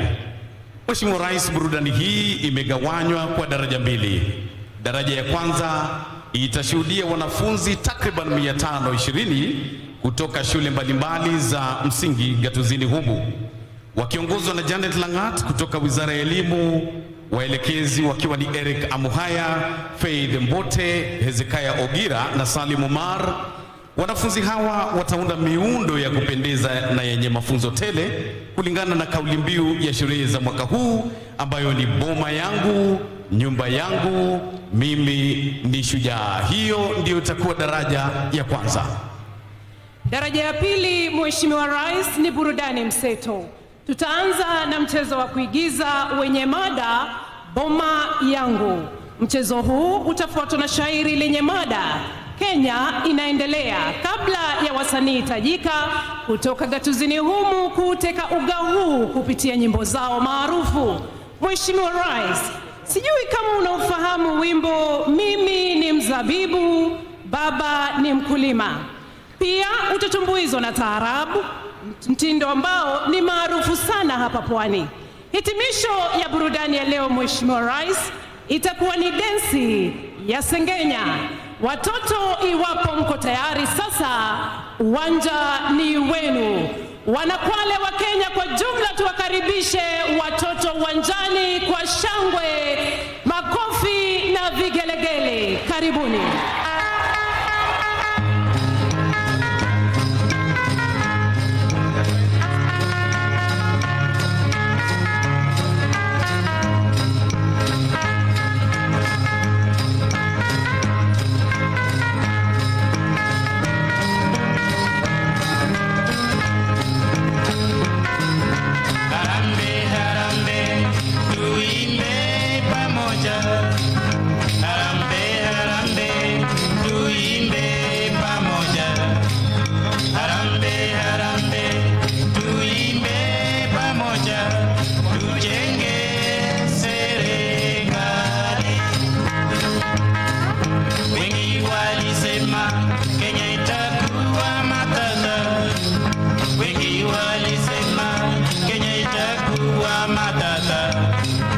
Wengi walisema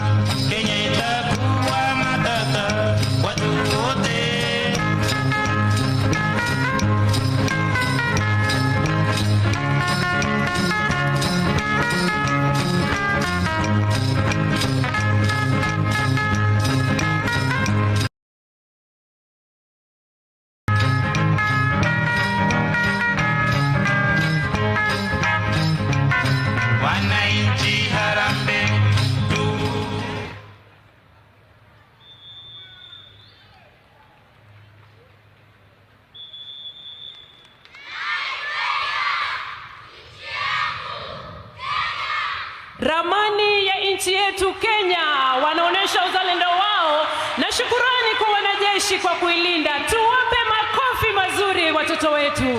PPMC Production.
Tazama muundo wa nyumba ya kitamaduni Mheshimiwa Rais, mlango ukiwa karibu na jukwaa lako kutukumbusha historia yetu. Wapi makofi kwa watoto?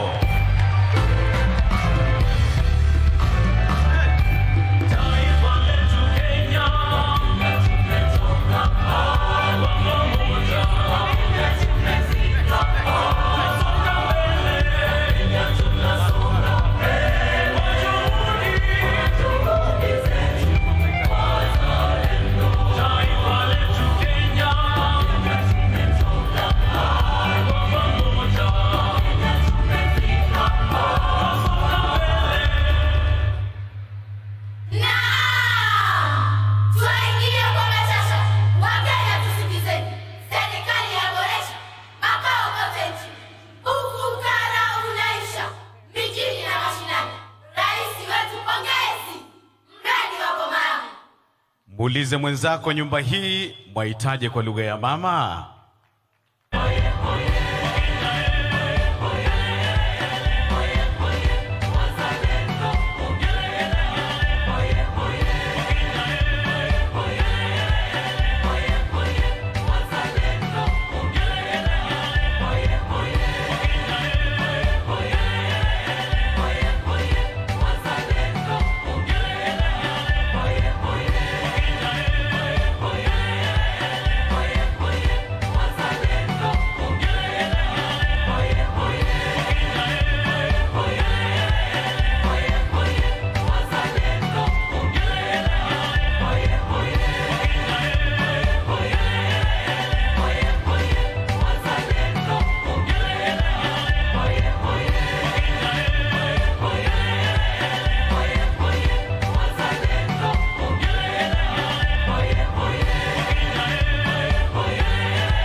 Boma yangu nyumba nzuri wanapongeza juhudi za serikali kwenye mradi wa nyumba za bei nafuu kwa Wakenya wote. Tuwape makofi mazuri tena wanafunzi wetu tafadhali.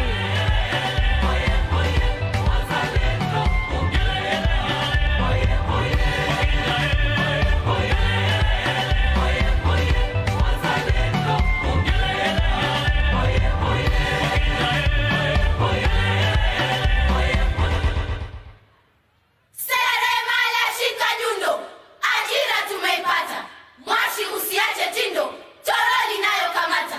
Twaijenga kwa vishindo, sote nyuma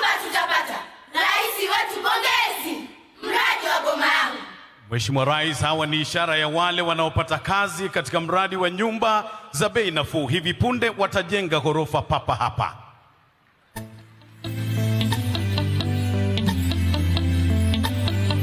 Leo inavyomeremeta, Kenya yetu inavyometameta, Kenya yetu inavyomeremeta, Kenya ndo nyumbani kwetu, upendo na amani ndo mila yetu, najivunia naipenda Kenya yetu, milele daima nitaitunza Kenya yetu, heshima kwa walotupigania Kenya, leo twaishi kwa furaha, mashujaa tunaojivunia, ona sasa Kenya uhuru tunao. Kenya inameremeta, Kenya yetu, Kenya inameremeta, Kenya inameremeta, Kenya yetu, Kenya inameremeta, Kenya inameremeta, Kenya yetu, Kenya inameremeta, Kenya inameremeta, Kenya yetu, Kenya inameremeta, Kenya inameremeta, Kenya yetu, Kenya inameremeta, Kenya inameremeta, Kenya yetu, Kenya inameremeta, Kenya inameremeta, Kenya yetu, Kenya inameremeta, Kenya inameremeta, Kenya.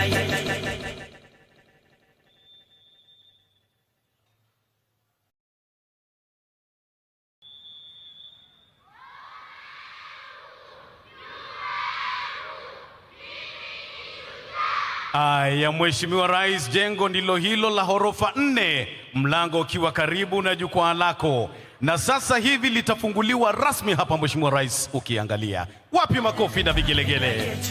Kenya inameremeta, Kenya inameremeta, Kenya yetu, Kenya inameremeta, Kenya inameremeta, Kenya yetu, Kenya inameremeta, Kenya inameremeta, Kenya yetu, Kenya inameremeta, Kenya inameremeta, Kenya yetu, Kenya inameremeta. Jumba langu oneni, sasa limefika juu. Hodi hodi twabisheni, ufunguo ndio huu. Wakenya jisajilini, nyumba za bei nafuu. Eti nyumba za bei nafuu. Chukua nyumba za bei nafuu. Jisajili nyumba za bei nafuu. Rais wetu, pongezi, mradi wa boma yangu. Hivi sasa Mheshimiwa Rais, kijana huyo mwenye koti zito ana azma ya kuwa rais kama wewe. Sasa anakwenda kufungua jengo hili ambalo ni nyumba za bei nafuu. Anachukua makasi, anakata utepe, tumshangilie kwa makofi. Anakabidhiana ufunguo, anaingia ndani kufanya ziara. Mheshimiwa Rais, pale ndani kuna bed sitters, kuna 1 bedroom, kuna 2 bedroom, na zote zina stima na maji na zimesafishwa kweli kweli. Wapi vigelegele wananchi? Kenya inameremeta, Kenya. Tuwape makofi mazuri watoto wetu wanapoondoka uwanjani baada ya burudani hiyo kubwa. Makofi mazuri wananchi. Wakenya na tuamke. Na kama unaipenda Kenya, na kama unaipenda Kenya, Kenya nchi ya amani, Kenya nchi ya upendo.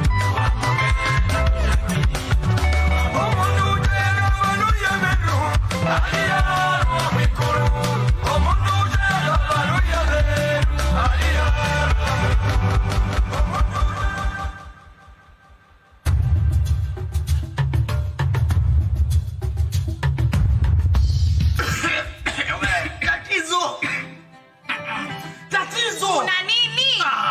Mama. Huyu tatizo si akapiki huko nje, atatuwa na moshi humu ndani sisi. Mama, uniform zangu zanuka moshi kila siku na cheko huko shule. Sasa mama nikapike wapi na nje kuonyesha? Nyinyi nani?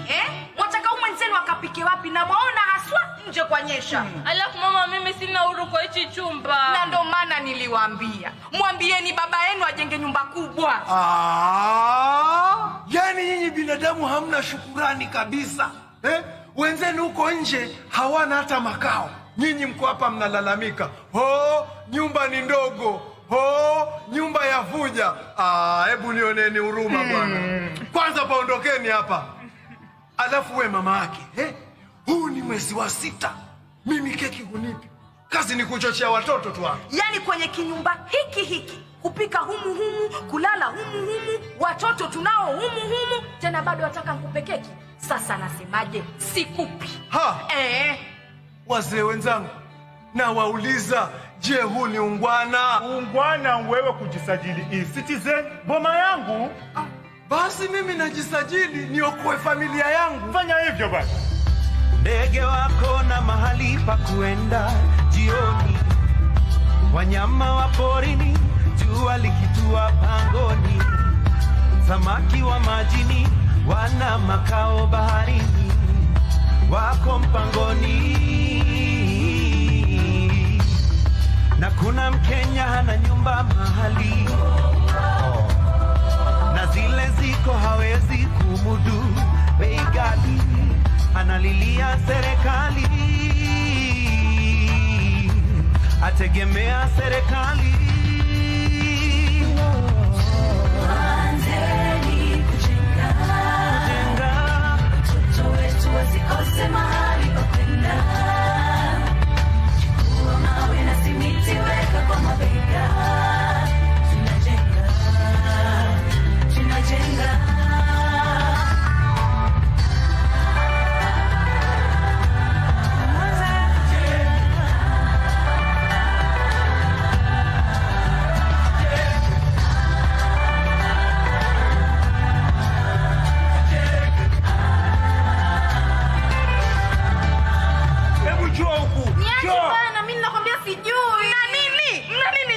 Si usiku zote hadi kuflash show bana. Wewe nawe huko kuflash umekujulia wapi kama si humu ndani?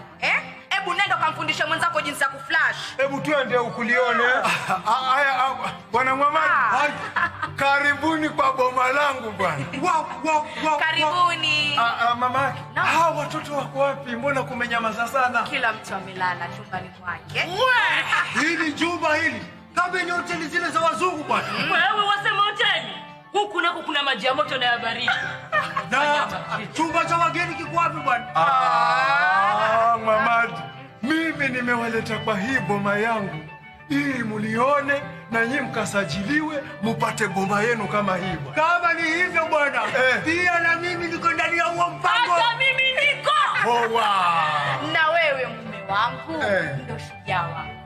Asante mke wangu. Na rais wetu ndio shujaa wetu. Haya, twendeni niwapeleke kwa huu mpango bwana. Mtalala kwa nyumba za matope hadi lini? Tunajenga. Kenya si kama zamani, sasa nina boma langu.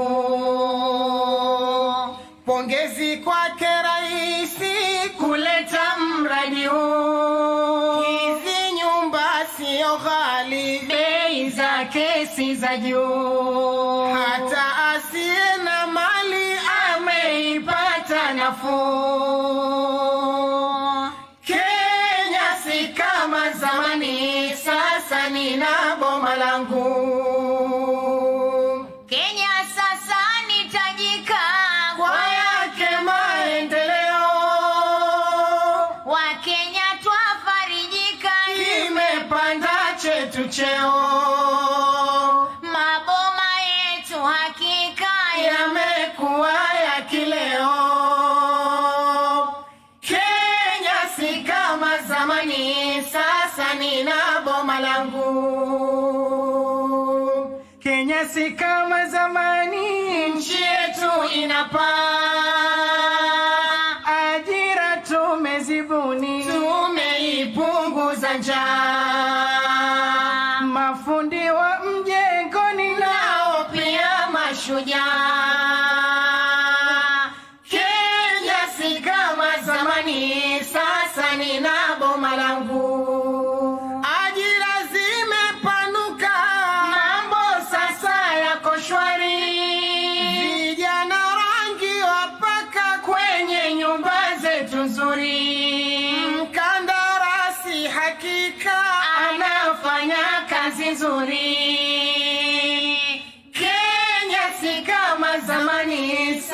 sasa nina boma langu.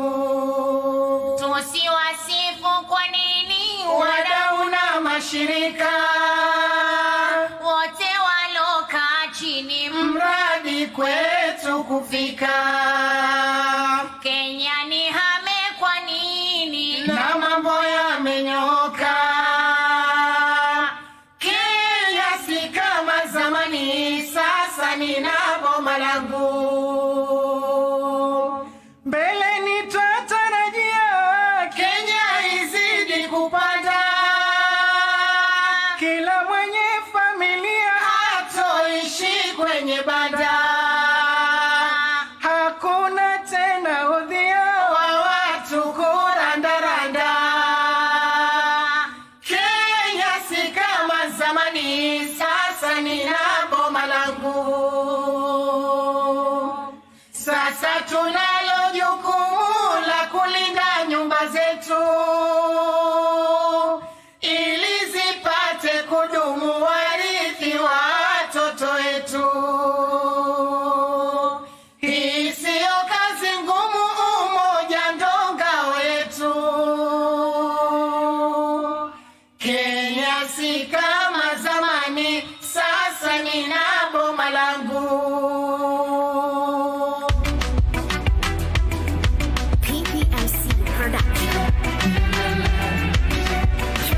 Bendera yetu inapepea adira kwa uzalendo na amani, mashallah. Mimi na wewe tushikane kishujaa, taifa letu ngao yetu inang'aa. Uongozi bora, Kenya imeimarika, imetia bora hadi kimataifa. Twapambana, twashikana, tuko pamoja, twasikizana, katika tumeimarika, cheza zikiburudika, tumebarikiwa.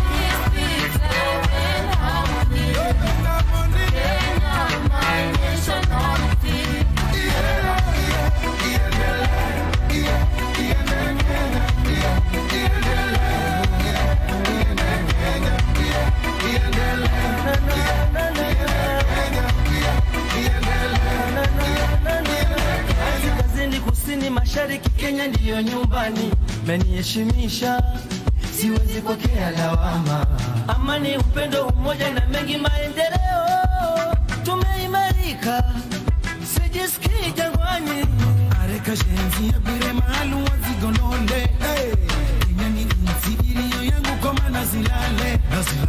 Alume huo, ache hoya. Alume huo, ache hoya.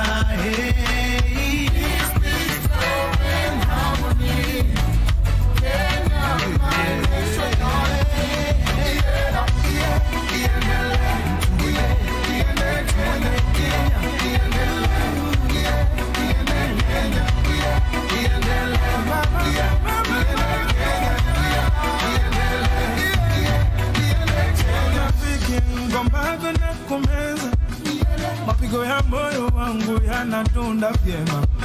Riziki yanipayo Mungu naipokea Kenya, niukembie minaka ya kwewe Mkenya. Usagaleni osini witenge Kenya, umwenga ba mwenga niyo umwenga. Usagaleni osini witenge Kenya, oh Kenya, my Kenya.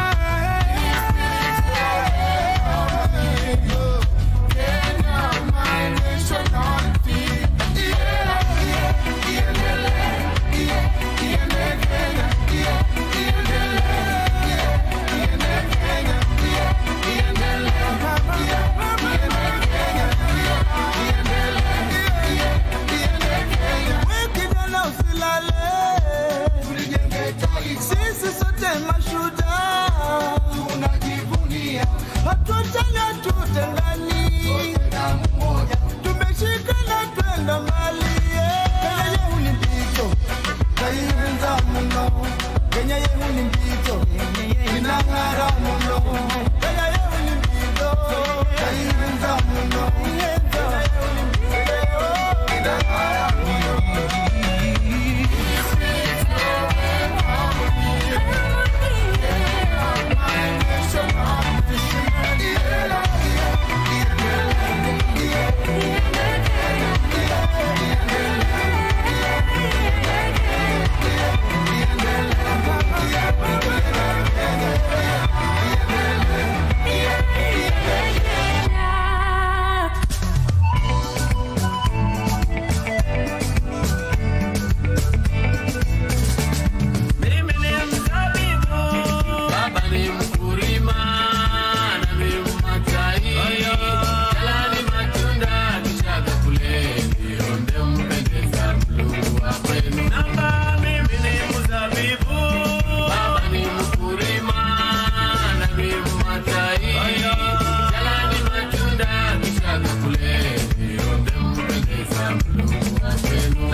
wari, usisikize za watu story.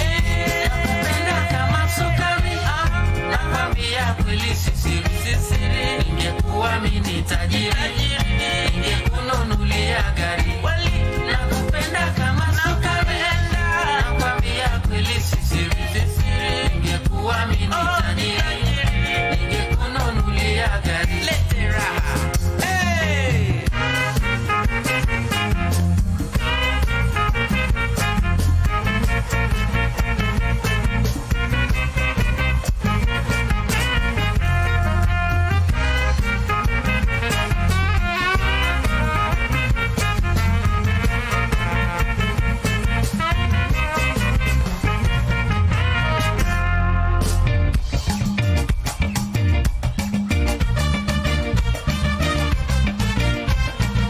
Utaona pilipili na maua yake mchikicho.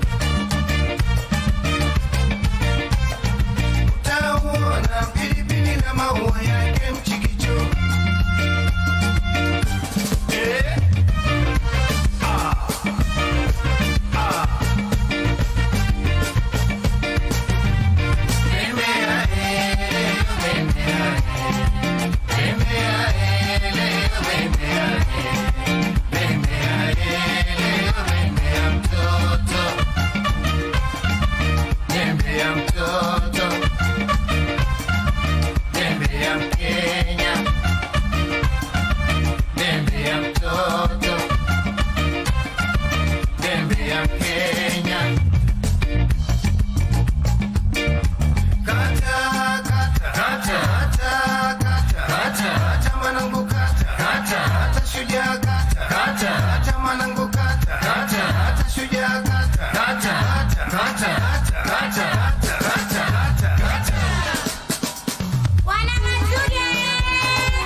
Ukitaka kusimama ucheze, simama, usiogope.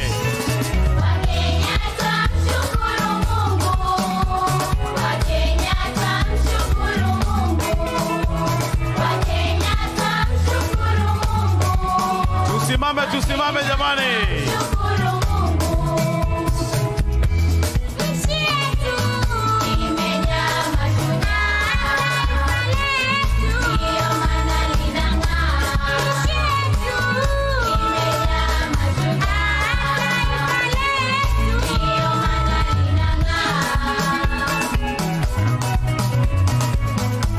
Wakenya wote tusimame, tujiunge na Mheshimiwa Rais kucheza wimbo huu. Tusimame sote kila mahali.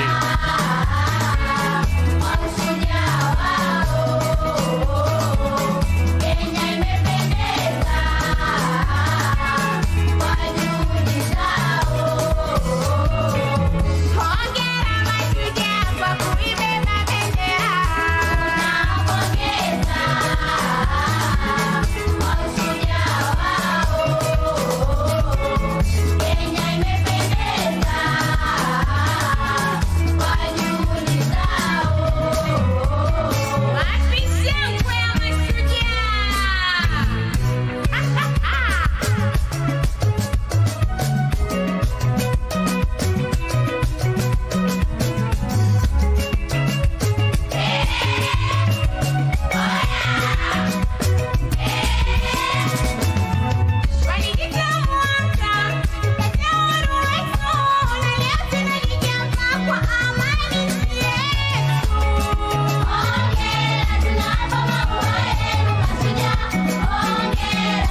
kazi moto dagala na mino chere maji yangwe mino maye romwe romwe kaya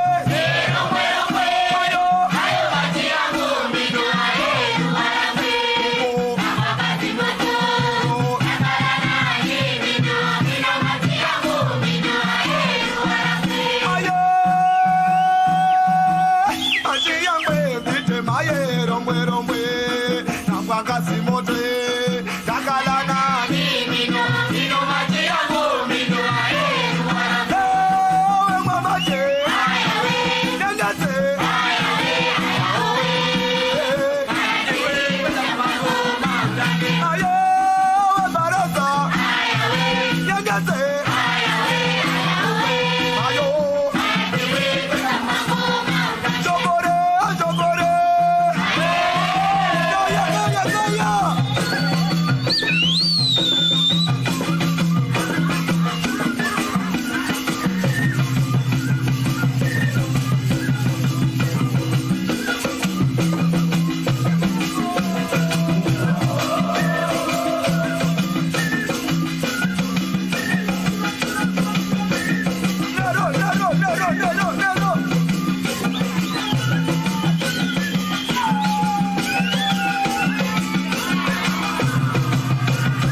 Tuongoze kwa makofi tafadhali.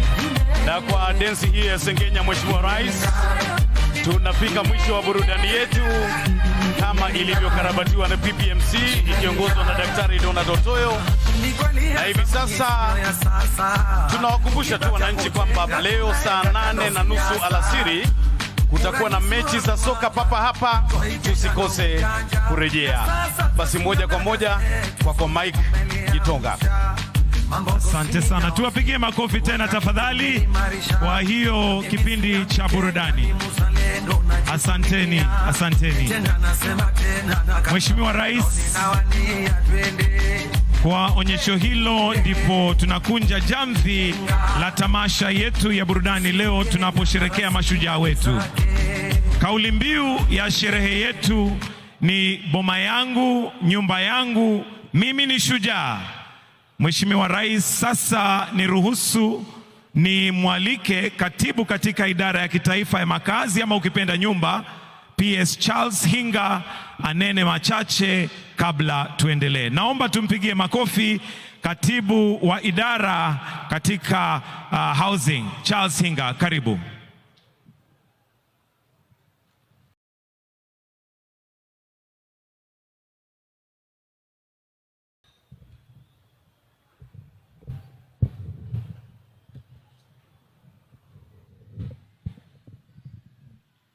Your Excellency, the President of the Republic of Kenya, Cabinet Secretaries here present, distinguished guests, God is good. Your Excellency, we're going to have a short session where we are going to witness the handing over of a check to Juakali artisans from Kibra worth 720 million shillings. So allow me to invite the contractor, Mr. Samit Gelot, and the chairman of the Kibra Juakali Association, Karl Aura, to come. And with your permission, Your Excellency, I'll request that you come so that you can hand over the check to the Juakali artisans. Karibu.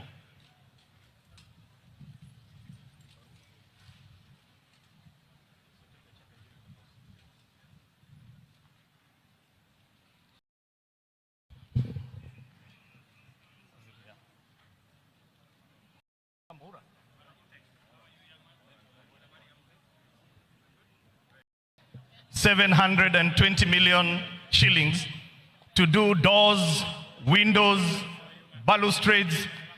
This is real work, and it will benefit about 300 Juakali artisans in Kibera. Makofi tafadhali. Thank you so much, Your Excellency. Your Excellency, the affordable housing program is not about 4 walls and a roof. It is about dignifying our people, and it is about giving opportunity to many unemployed Kenyans. Your Excellency, as you will see, the Juakali Association of Kibra is just but a fraction of what we have provided to all the Juakalis. In all our 75 active sites in the country, the Juakalis, the local Juakalis are being involved. And so far, we have given them 4.4 billion shillings worth of work. And Your Excellency, in 2022, you said that one day this country is going to look like a construction site. Indeed, it is looking like a construction site. Your Excellency, at the heart of this program are people. People that have dreams and aspirations. And by the mere fact that we share the umbilical cord of being called Kenyans, they deserve the dignity that some of us have. And that is why, Your Excellency, I would like to invite Stanley here, a young man from Kibra. He is the chairperson of the what is called SEC. This is the organization that is organizing the communities so that they can be able to get these houses. Stanley, come for a few minutes and share your story.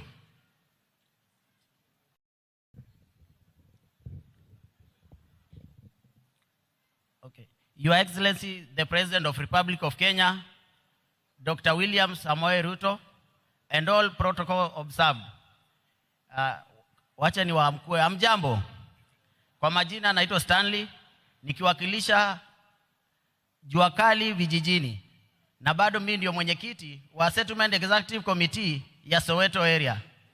Yangu ni kupongeza Bwana Rais kwanza kwa ile jukumu ulichukua ya kuja kutuinua maisha yetu kutoka chini mpaka kutaka kutupandisha maisha ya juu. Your Excellency, na kuambia kwetu mtaa wa mabanda tumeishi kuteseka, tumeishi kuishi nyumba duni ambazo hazijafika standard zenye zinaweza ishi na binadamu. Kwanza nikitaka kukuambia Your Excellency, pale kwetu mtaa imekuwa ni changamoto sana. Wakati unasikia wiu kwako utafikiria ni ambulance inakuja mtaa, lakini hiyo ni zimamoto. Your Excellency, imekuja kutusaidia kuzima mtaa wetu wa mabanda.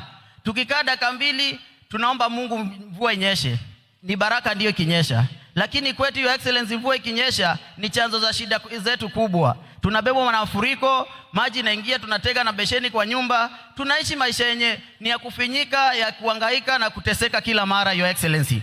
Lakini kwa hii mradi ya boma yangu na hii affordable yenye umetuletea Your Excellency, nyumba zetu huko tunaona mtaa zimeamka, na tunatarajia tunakaa nyumba mzuri yenye iko na stima, iko na maji, iko na shower, na hata kitchen iko kando. Mheshimiwa Rais, ukiangalia kwetu pia Your Excellency, nataka kueleza nyumba yetu venye iko. Unapata nyumba ni moja, baba na mama wako hapo, kitchen ndio hiyo hapo.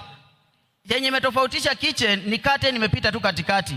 Watoto uko nao hapo ndio wanachezea tu kwa nyumba. For real Your Excellency, imefika mahali unapata kwetu mtaa unapata mtoto wa miaka 10 huwezi mfunza kitu kuhusu maneno na sex kwa sababu zimechezewa hapo ndani, zimeonekania hapo ndani. Haina dignity Islam Your Excellency. Na ndiposa nimekuja kukupongeza kwa hiyo mradi yenye umetuletea huko, na hata hii Jua Kali yenye umetuletea ambapo imeshikilia uchumi wetu ya huko Soweto sana, hasa huko vijijini. Watu wameajiriwa, watu wamepata ajira, na si ajira kupata mshahara peke yake Your Excellency. Hao watu wanawekeza kidogo kidogo ndiposa pia wafikishe ile percentage ya wapate na wamiliki nyumba. Si kujenga nyumba pekee, mbali hata watajenga na wamiliki. Hiyo ndio Rais nimefurahia kutushikanisha hapa, na nikasema ikiwa ni hivi Your Excellency umeanza hivi na imekubalika Kenya mzima, tushikilie, maana wewe ni mtetezi wa wanyonge, wewe ni mtetezi wa mahasla, na hivyo yote watu wote wa kijiji wanasema hakika wewe ni shujaa wetu. Shukran.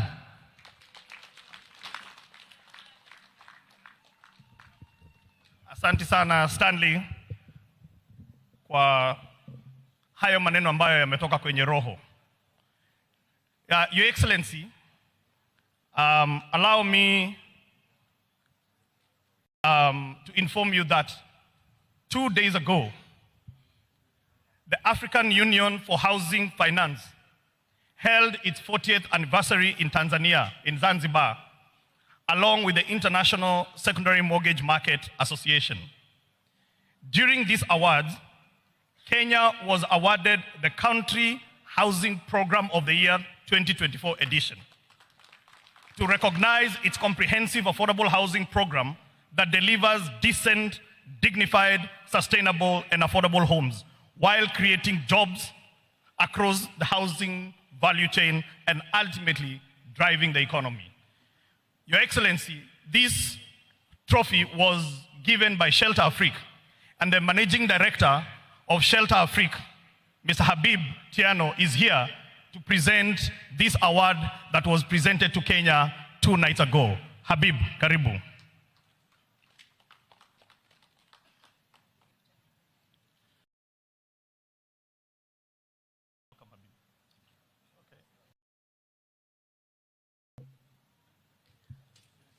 Your Excellency, the whole world is recognizing. Others are talking about affordable housing. You are implementing affordable housing. We will see many people coming to benchmark here, the same way people go to Singapore and other places to benchmark. And you have become the global champion for affordable housing. Thank you so much, Your Excellency.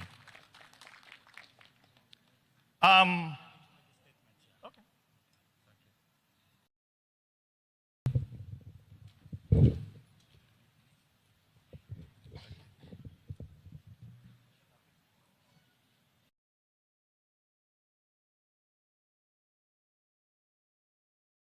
Excellency, on this Heroes' Day, we honor the courage, resilience, and determination of the Kenyan people, the true heroes who continue to shape the nation's future. Happy Mashujaa Day. Your Excellency, I'm honored to congratulate you on Kenya's recent recognition this week, 2 days ago, at the Affordable Housing Awards, AHA 2024, of the African Union for Housing Finance 40th Anniversary Gala in Zanzibar, Tanzania, of which Shelter Afrique Development Bank is a proud partner. At the AHA Awards of the AUHF, Kenya was awarded the Best Country Housing Program across the continent for 2024. Shelter Afrique Development Bank, SHAFDB, in partnership with the African Union for Housing Finance, congratulates Kenya and the people of Kenya, and indeed, Your Excellency, the President, the various government agencies involved, Ministry of Housing, Lands, Public Works, and Urban Development, in particular, the State Department of Housing, for this significant recognition, and pledge our commitment as SHAFDB to being a key partner in the delivery of the affordable housing programs in Kenya. Once again, congratulations, and we're looking forward to replicate this model across the continent. Excellency, thank you very much, and congratulations.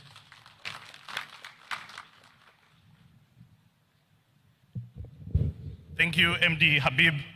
And Your Excellency, just to recognize that Kenya is the biggest shareholder of Shelter Afrique. Your Excellency, allow me, before I take my seat, to recognize 60 student leaders that came to Kwale from all over the country. And on Friday, Your Excellency, we were able to unveil the new design for student accommodation, which we shall be rolling out in all our universities, TVET colleges, and our KMTC. Thank you so much, the students, for coming today. Last, Your Excellency, allow me to introduce a group called Wadaglis, who are going to give us a number, Wataanguka na Nyumba. Karibuni.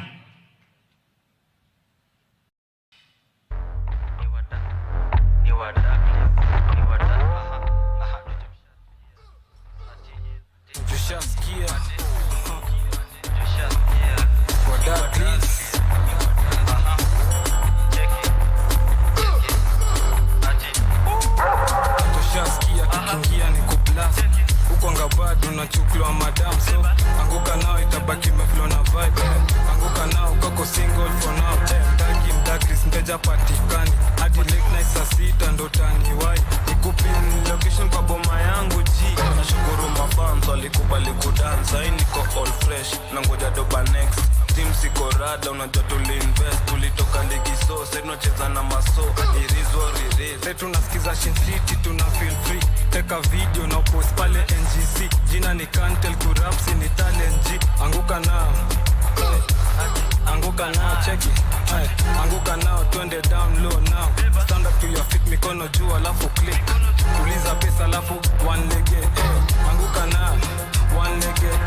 Anguka nao. Anguka nao. Anguka nao. Anguka nao. Anguka nayo kama uko na new cut. Anguka nayo kona pati na magwash. Anguka nayo round 2 kwa hii bash. Anguka nayo ati, anguka nayo ati, anguka nayo. Anguka nayo, cheki, anguka nayo. Uneza, anguka nayo. Cheki, anguka nayo.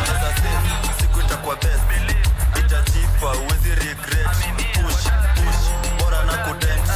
Push, push, tuwekelea kazi kibuda.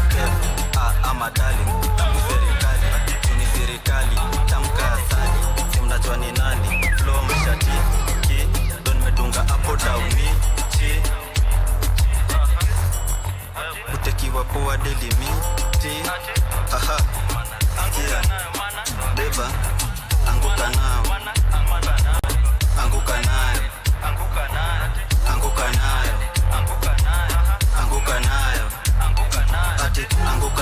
hapa me feel relaxed.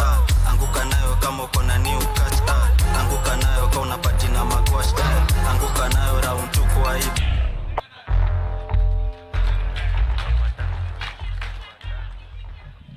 Haya, tuwapongeze wakianguka nayo. Tumemwona His Excellency pia anaanguka nayo.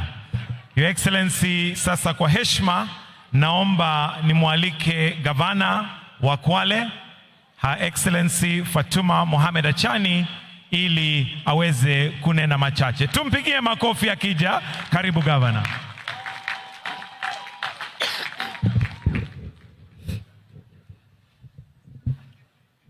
Your Excellency, the President of the Republic of Kenya, Daktari William Samoei Ruto, Her Excellency, Mama wa Taifa Bi Rachel Ruto, mawaziri, fellow governors, itifiki zote nikizitambua, mabibi na mabwana, assalamu alaikum. Bwana asifiwe. Sumilani. Your Excellency, I would like to take this opportunity to first thank you, the Almighty Allah, for enabling us to be here today.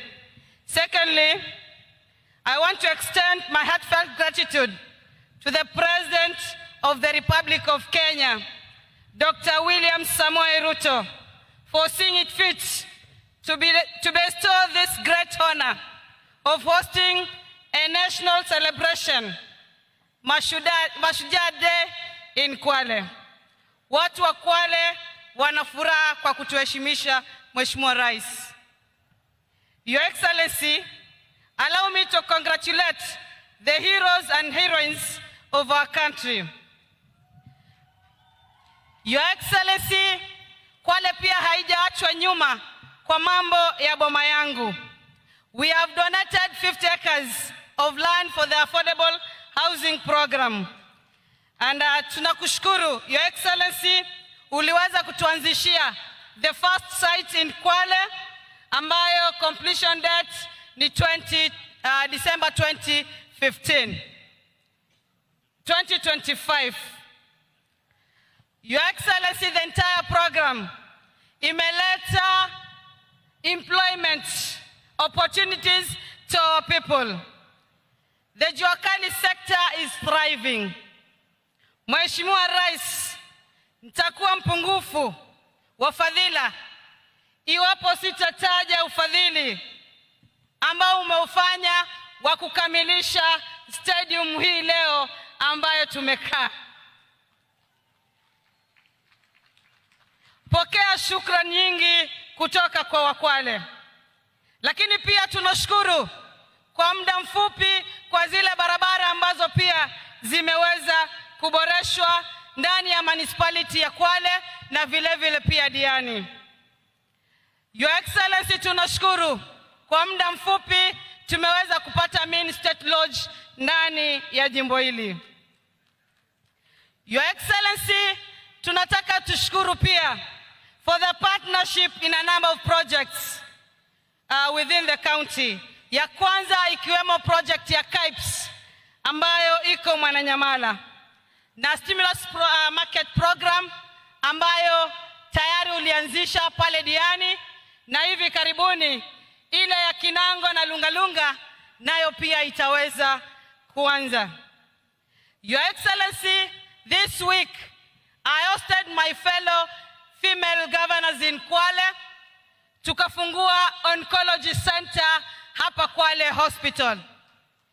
This being a month ya kucelebrate ama ya create awareness kwa mambo ya kansa, ningewauliza tu wa Kenya wote tuweze kupitia katika vituo vya afya, tuweze kujua hali yetu kwa mambo ya saratani, kwa sababu early detection saves lives.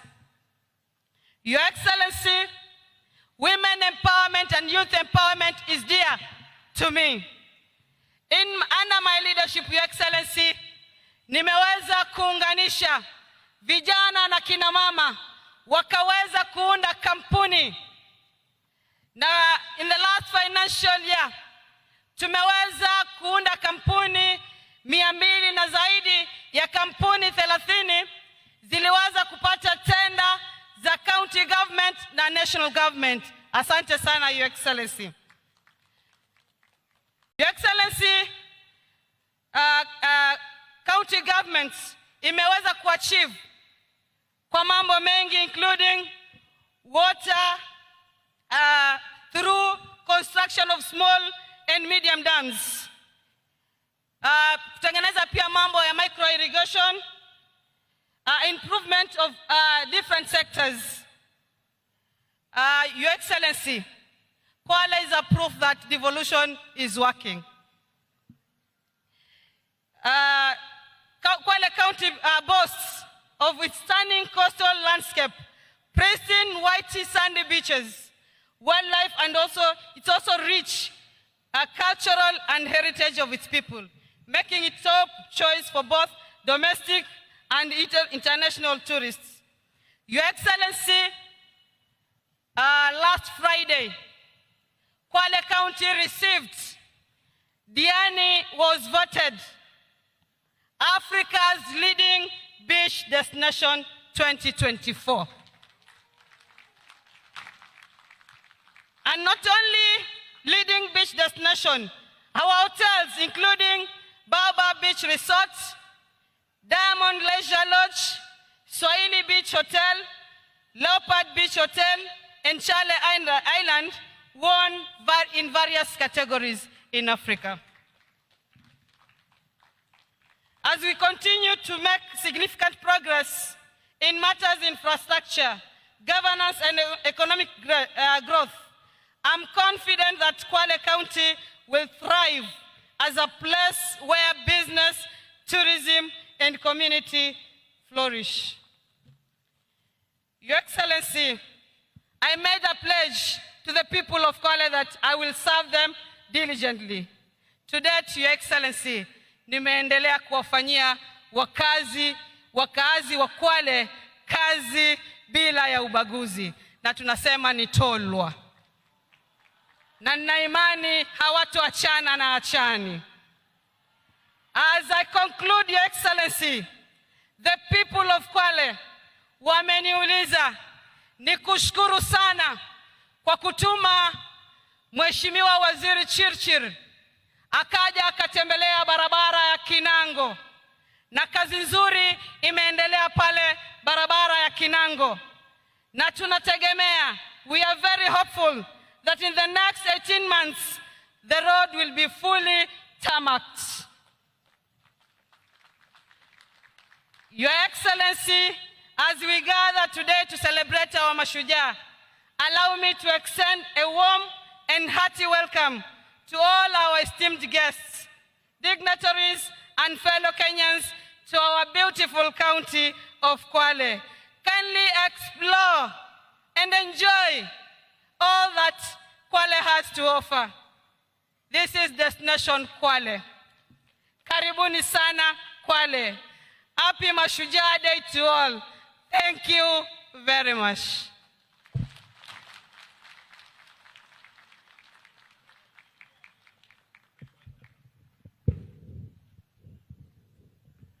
Tumpigie tena makofi. Nasikia hapo wanasema hatuachani na achani. Wapi makofi ya governor?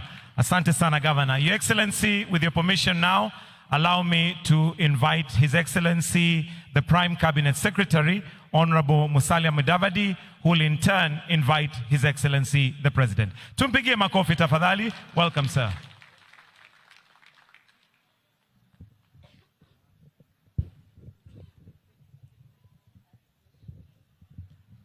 Mheshimiwa Rais wa Jamhuri ya Kenya, Honorable William Samoei Ruto, First Lady wetu Mama Rachel Ruto, Deputy President Muteule Professor Kithure Kindiki, mawaziri wenzangu, magavana, na pia nitambue Speaker wa bunge letu la kitaifa Moses Wetangula na Spika wa Seneti Amazon Kingi, MCAs wote, viongozi wa tabaka mbalimbali ambao wako hapa, mashujaa wote wa taifa letu, hoye! Hoye! Kwale hoye! Sijasikia. Kwale hoye! Asante sana. Mheshimiwa Rais, kwa kifupi sana ningependa tu kusema kwamba Kenya ni nchi ya ajabu. Kenya is truly an amazing country. Kuna vitengo mbalimbali vya kiserikali ama taasisi mbalimbali. Kuna executive ambayo unaongoza, kuna judiciary ambaye ni mahakama, pia kuna legislature ambayo inaongozwa na speakers wetu na wakuu wa majority ambao wako hapa. Na hawa wote, kusema ukweli, hizi institutions zetu zote zimeonyesha kwamba demokrasia ni kitu cha muhimu, na wamepata changamoto nyingi, lakini kupitia kwa sheria ya kitaifa na kulingana na katiba yetu tumedhibitisha kwamba hivi vitengo ama hizi taasisi zinafanya kazi. Kwa hivyo leo tuko hapa kuonyesha kwamba Kenya itazidi kudumisha demokrasia na kuhakikisha kwamba tunatii sheria na tunafata mambo yote kulingana na katiba yetu. Kwa hivyo bila kupoteza wakati, ningependa sasa kuwarai Wakenya wote, haswa wale wako hapa Kwale, tuinuke na tumkaribishe Rais wa Jamhuri ya Kenya kwa shangwe na vigelegele ili awe na nafasi ya kutubia. 1, 2, 3. Mheshimiwa Rais, asante. Asanteni sana. Tafadhali tunaweza kuketi chini. Thank you very much.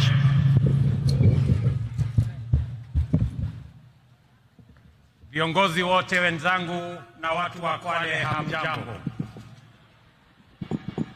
Kwale, hamjambo. Kwale, assalamu alaikum. Bwana Yesu asifiwe.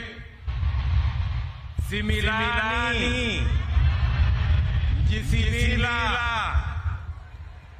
Malamazo, Mbula ya Pego,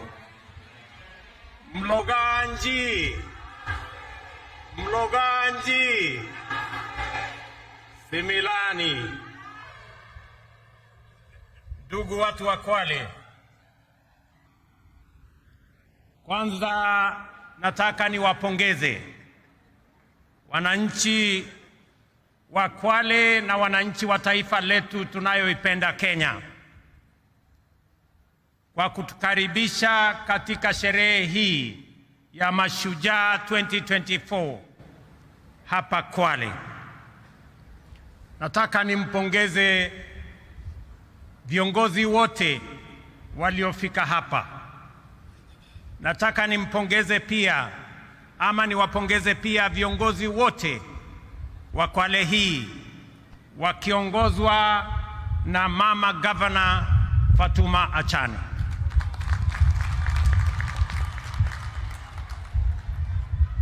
Kama kungekuwa na taswishi yoyote kwamba mama Muislamu anaweza kuwa kiongozi na awe governor, sasa hiyo taswishi imeondoka kwa sababu Fatuma Achane ni governor wetu wa hapa Kwale. We can now confirm without a doubt that women leadership has a firm place in the Republic of Kenya. Pia leo asubuhi tumekuwa na jambo la kihistoria tena. Kwa mara ya kwanza katika taifa letu,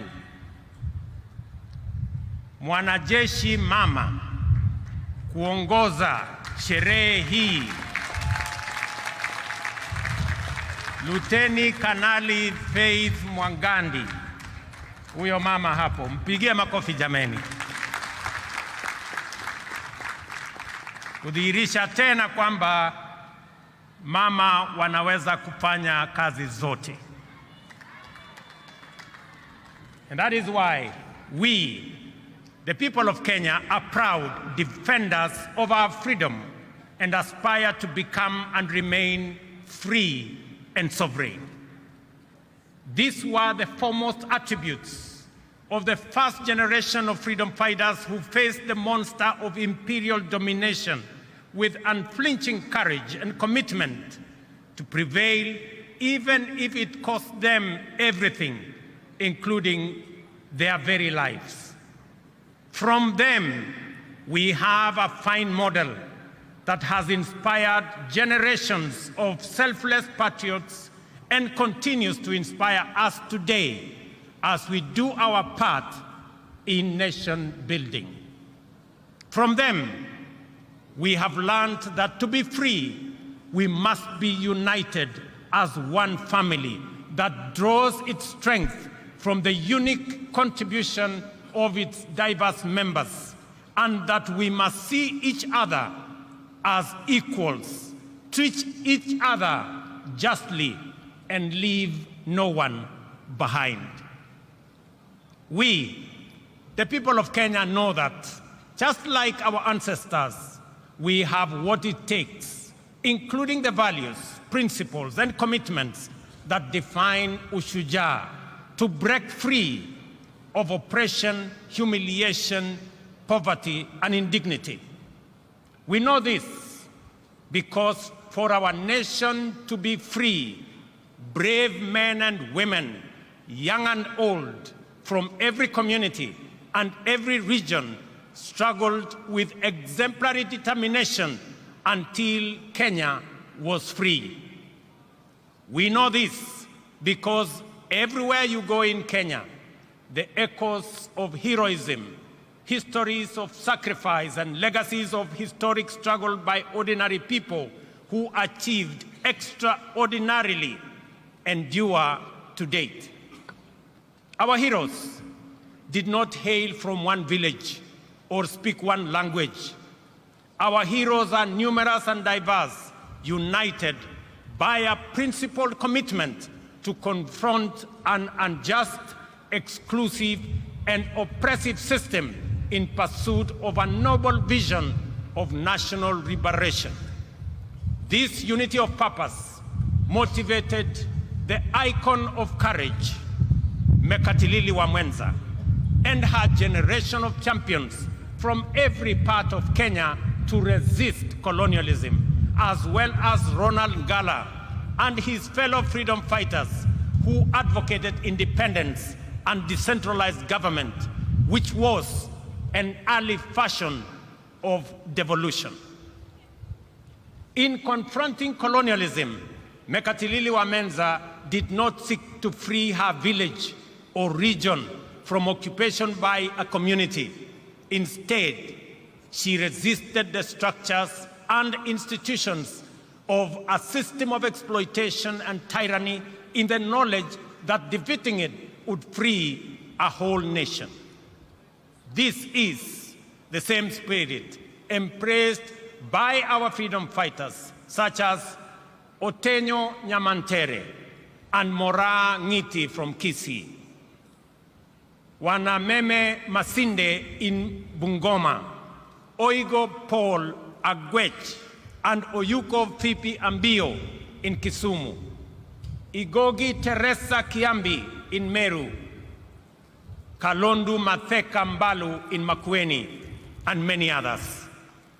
The great lesson that has been passed down to us from their era, and which we must faithfully transmit clearly and boldly, to the future generations is that every citizen of Kenya is a full and equal member of our political community, entitled to make a contribution to nation building, and with an inalienable right to a full, just, and fair share of all the benefits that accrue from our development.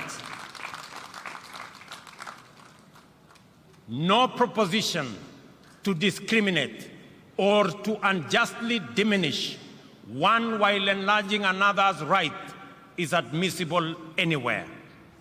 Therefore, any formula seeking to exclude, alienate, or disenfranchise any person, group of community for any reason is repugnant to the very essence of our nationhood. We are one people, and Kenya is one united, indivisible, and sovereign nation. Ladies and gentlemen, freedom came at great cost and was won against overwhelming odds. It called for a capacity to embrace immense sacrifice and willingness to pay the ultimate price. We remember them and appreciate their sacrifices.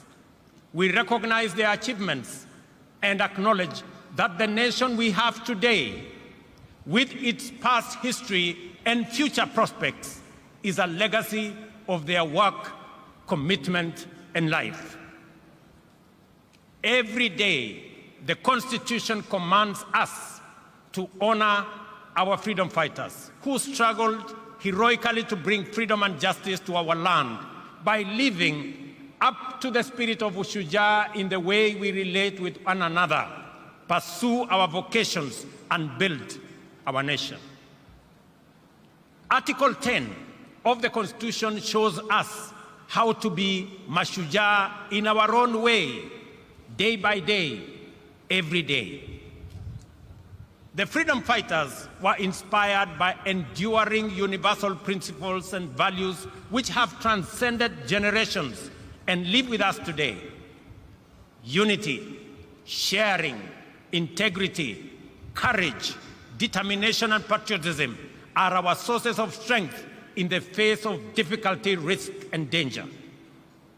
The struggle for freedom is the overwhelming and everlasting mission of humanity, because in freedom lies the opportunity to achieve peace and democracy, health and wealth, justice and dignity, equality and inclusion, as well as unity in the pursuit of prosperity individually and collectively.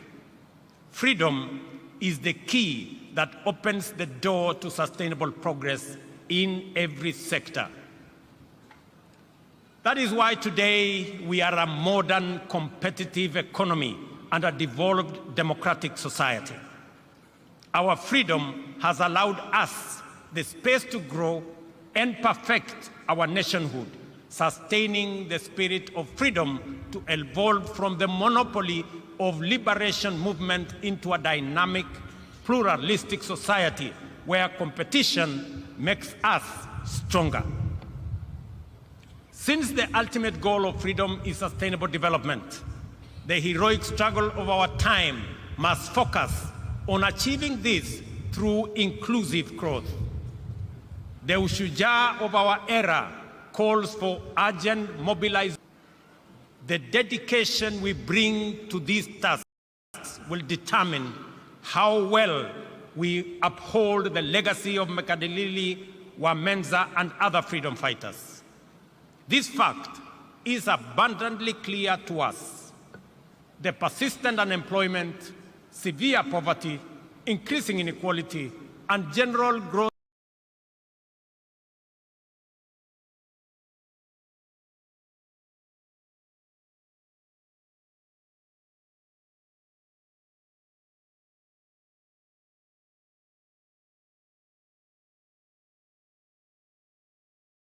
and the spirit of our intergenerational commitment to freedom.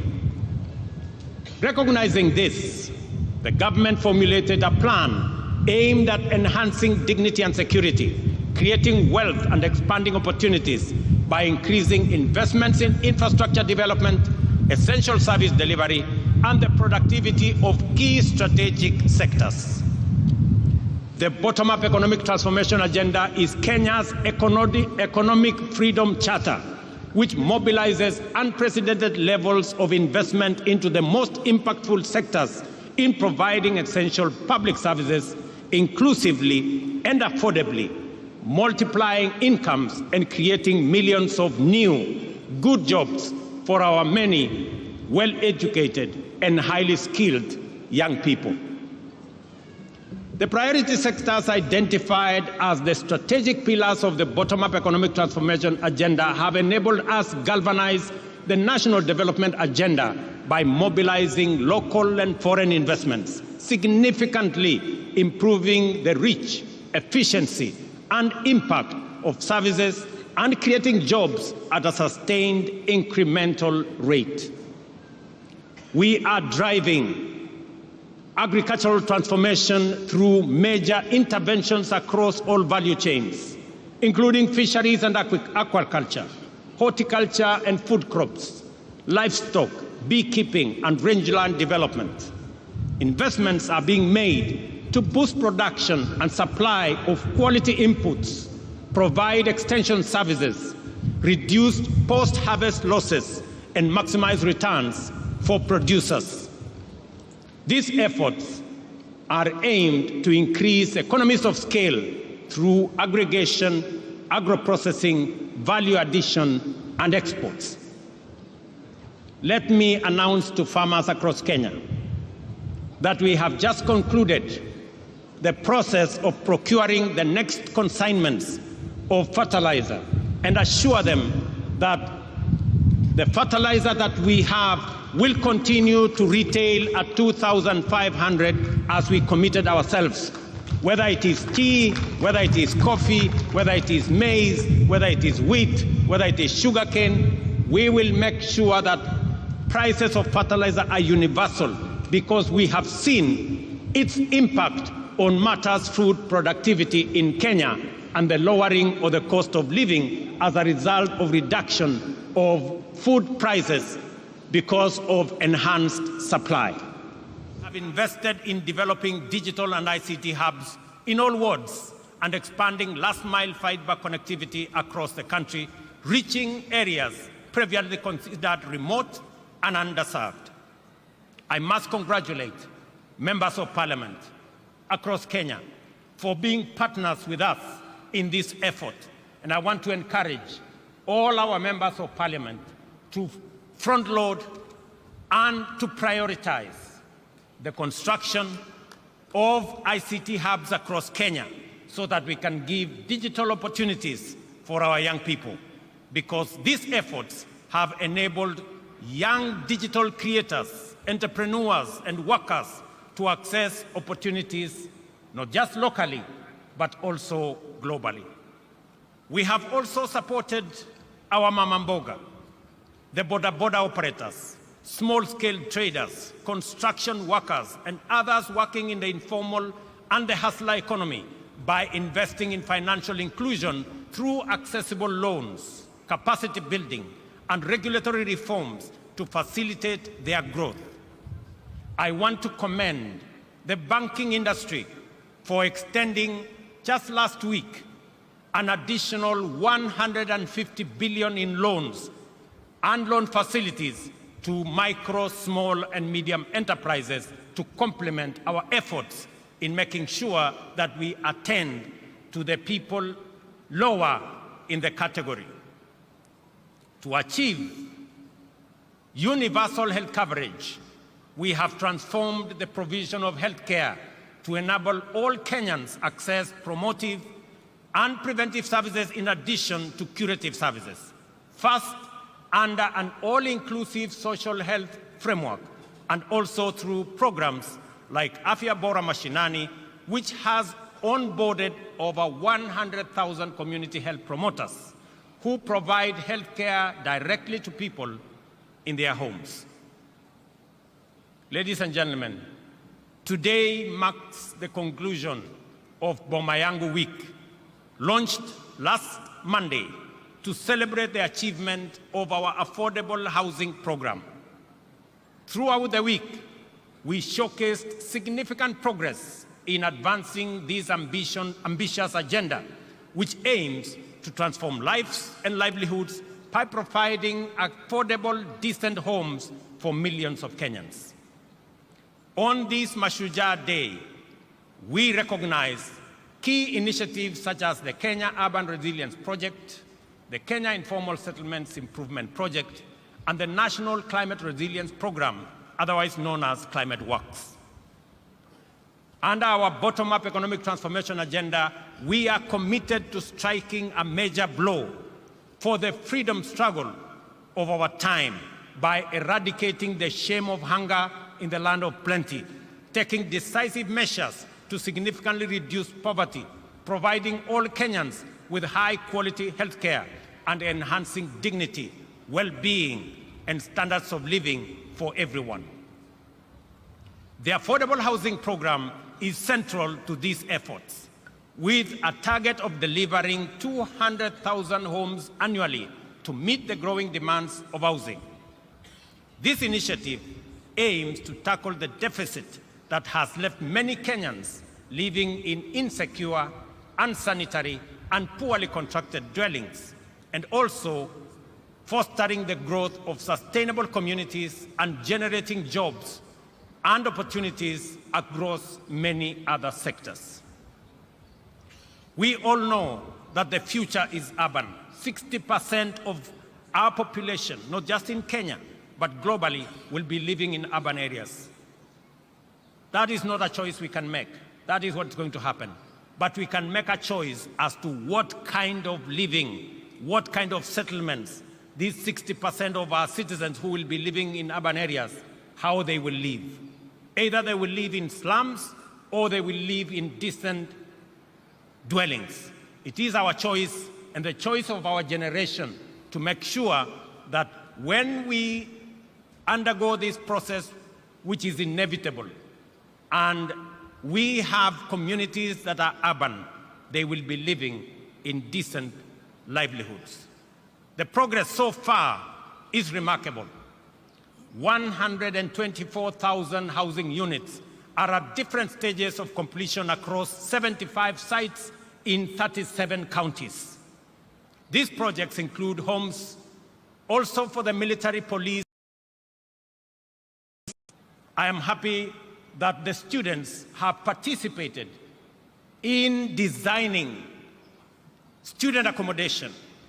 And congratulations to the students who came, the 60 of you who have participated in that process.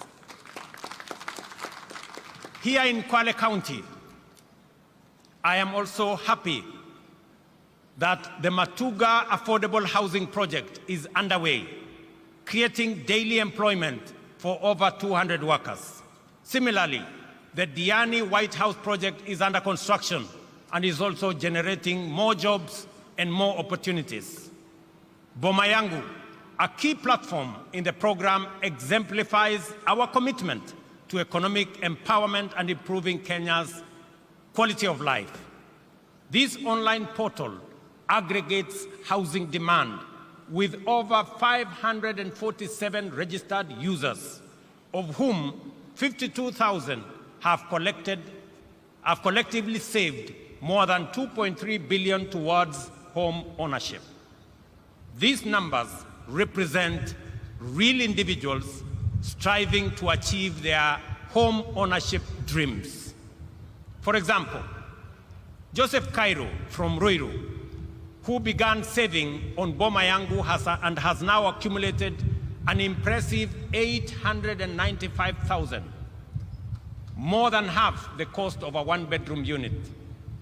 Similarly, Jemima Nyaboke, a businesswoman living with disability in Nairobi, has saved 650,000, steadily and surely bringing herself closer to home ownership.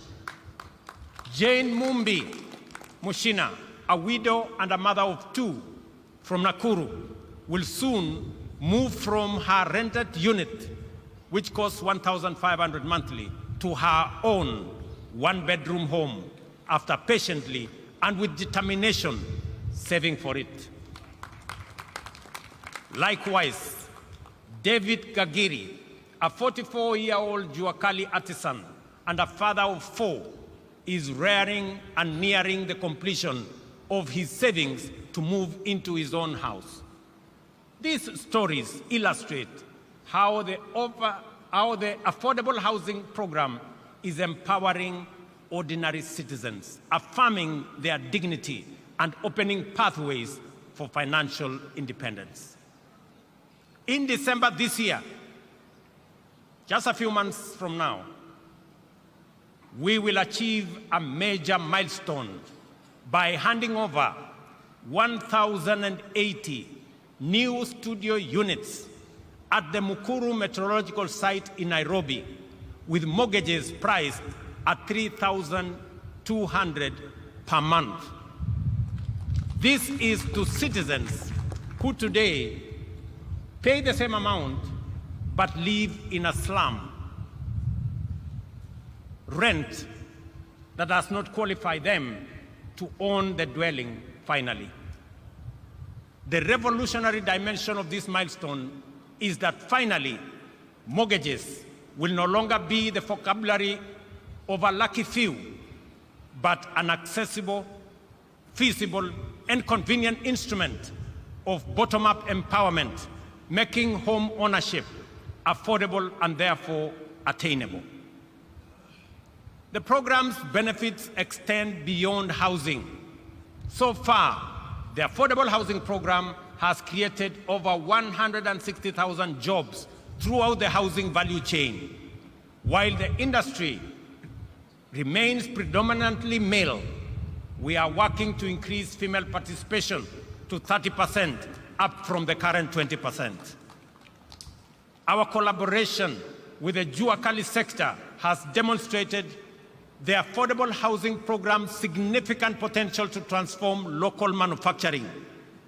In Kwale, over 200 artisans are providing essential services at various sites, fabricating components such as doors, windows, and cabinet fittings. The success of involving worker cooperatives and artisans has strengthened our commitment to support local businesses. You heard the governor of Kwale enumerate the number of companies that now work with us. To facilitate this further, the government has allocated Kenya shillings 4.4 billion specifically for payments to MSMEs supplying goods and services under this program. I was especially proud to witness the signing of the 720 million subcontract awarded to Soweto High-Rise Fabricators and Woodworkers Association in Kibra, just the event that you saw us here this morning. This partnership will greatly enhance the business prospects of these Juakali associations, now recognized as bona fide affordable housing program suppliers. Ladies and gentlemen, on this day, it is important for us to remember that the objective of the freedom struggle was for the citizens of Kenya to have full rights and opportunities to live in dignity and achieve a high standard of living with security, health, and wealth. As we implement affordable housing program, therefore, we must at the same time move quickly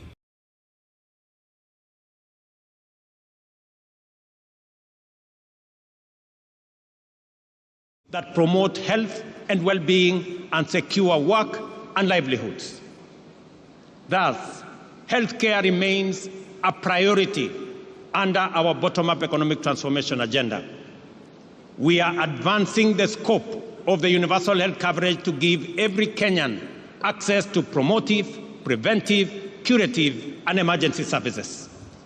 Through the Social Health Insurance Fund, citizens will contribute and access comprehensive healthcare benefits. And those who are categorized as not being able to pay, the government of Kenya will step in and pay for them. The value for money in this scheme will be undeniable once the migration from the National Health Insurance Fund is completed and the fund is fully operational.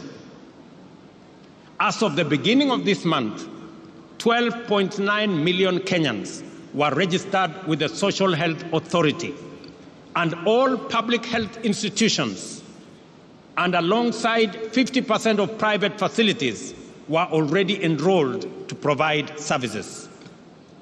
I urge private hospitals to expedite the contracting process to enable us complete the final rollout of the universal health coverage.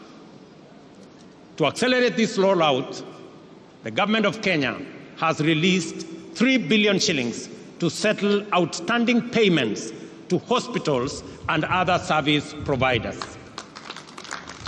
I know this has been a major concern for hospitals that are owed by the former NHIF a lot of money. I want to give them my assurance that from next week, we have already released the money that will go into settling some of the debts that have held back their services under our new program. Ladies and gentlemen, the time for doubt and anxiety is slowly but surely getting behind us, and the space for criticism, skepticism, and pessimism is over. Real change ushers us into unfamiliar places. Transformative change overturns old assumptions and unlocks unprecedented possibilities. Every step into the future takes a measure of courage, and the comfort of the familiar can become a temptation to hesitate or backslide. We have been here before, Kenyans, times without number. Many Kenyans were anxious about the prospects of the freedom struggle and doubted the capacity of our freedom fighters to defeat the formidable power of the empire. Some were afraid that what they saw as an uncertain future in an independent nation, in contrast with the very real, if undesirable, present in an oppressive colony. Later, when challenging the single-party monopoly, many worried that embracing democratic pluralism might destabilize the country and lead to state collapse. More recently, some hesitated as we took a leap of faith into a new dispensation, fearing that devolution could fragment the nation and that strong checks and balances might render the republic ungovernable. Despite these concerns, here we are, stronger than ever, facing the future with greater confidence and building a strong nation that is respected for its positive contribution, not just at home, not just regionally, but also globally. Independence, multi-party democracy, and our progressive constitution have made Kenya stronger, enabling our country to move forward and upwards, even in the midst of unprecedented challenges. What we have learned from Kenya's history of freedom struggle is this: we must not allow the fear of change to imprison us in the past, and we must have greater faith in our collective capacity to achieve inclusive transformation and usher in progress that leaves no one behind. I call on all Kenyans. I call on all Kenyans to have faith and a little patience. In matters of weeks, or in a matter of weeks, SHIFT will be serving us efficiently and making the dream of universal coverage come true. I am aware that during this transition period, employees of the former National Hospital Insurance Fund will be managed in accordance with the provisions of the Social Health Insurance Act of 2023. I want to assure all the former employees and those now serving under our new outfit that no one will lose their jobs. and that I appreciate their dedication and service during this transition. We will make sure that everybody who has served in the former outfit is transitioned into the current outfit.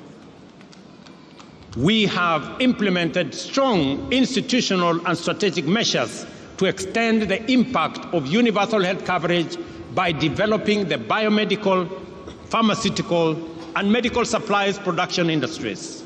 To enhance healthcare delivery and ensure the security of medical supplies, the Government of Kenya is improving the overall supply chain, starting with capacity upgrades and the establishment of Kenya Medical Supplies Agency regional distribution centers in Kisumu, Embakasi, and Mombasa. Ladies and gentlemen, the Kiswahili saying, mgaga na upwa hali wali mkavu, is an understated hint of the promise held by our blue economy. Because of the Indian Ocean, Kwale County and coastal region as a whole abound with transformative opportunities of an immense magnitude. At present, the blue economy contributes 20 billion to the economy annually and is expected to increase to over 80 billion in 5 years. This transformation will create thousands of jobs and stimulate regional economy through increased investment in various industries, enhanced export manufacturing, and expanded overall economic activity. To begin with, we are investing Kenya shillings 2.7 billion in the construction of fish landing sites and markets equipped with cold storage facilities across the country, with 1.2 billion allocated specifically to the coast region. Cooperatives and groups in the region. I must commend the Ministry of Mining and Blue Economy for an excellent job that they are undertaking. The Shimoni Port, Kenya's first dedicated fish port, is now 82% complete. I came to start that project months ago. I'm very happy with the progress that is made. Once finished, it will boost the fishing industry by increasing the handling capacity by 50,000 metric tons of fish annually, thereby promoting value addition for both domestic and export market. To promote and enhance aquaculture and mariculture in the country, the government is investing 2.4 billion, including 1.4 billion allocated specifically for the coast region in the development of the National Mariculture Resort here in Kwale County. This center will serve as a catalyst for the growth of productive and profitable mariculture. It will function as a marine fish seed breeding and multiplication center, facilitate research and innovation in mariculture, and offer training for fish farmers and students. To increase fish production and facilitate the transition of fisherfolk to deep water and exclusive economic zone fishing, the government has procured and distributed 123 fishing boats to local communities. And additionally, we plan to acquire deep sea fishing vessels for offshore fishing with a total budget of Kenya shillings 600 million allocated for this purpose this year. Ladies and gentlemen, the affordable housing program, healthcare reforms, and blue economy investments go beyond infrastructure. They embody our commitment to dignity, opportunity, and prosperity for many Kenyans. We invite the private sector to join us and drive up the scale of these initiatives to provide opportunities for more Kenyans to take part in achieving lasting transformation. Together, we are building a brighter future where every Kenyan has the opportunity to thrive and winning the freedom struggle of our time. Let us remember the example of our first Mashujaa and be inspired by their values, achievements, and legacy. Let us do our part to promote national cohesion and inclusion and to combat division, tribalism, and exclusion. Let us remember that without unity, our freedom and our future would be under threat. Together, we are unstoppable in pursuit of our aspirations and immovable in the face of any challenge.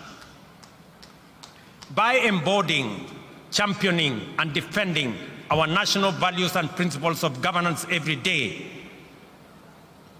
we will be able to live up to the monumental legacy of Mekatilili Wamenza and other heroic men and women who blazed the trail for the patriots who followed and built a nation that present and future generations will be proud of.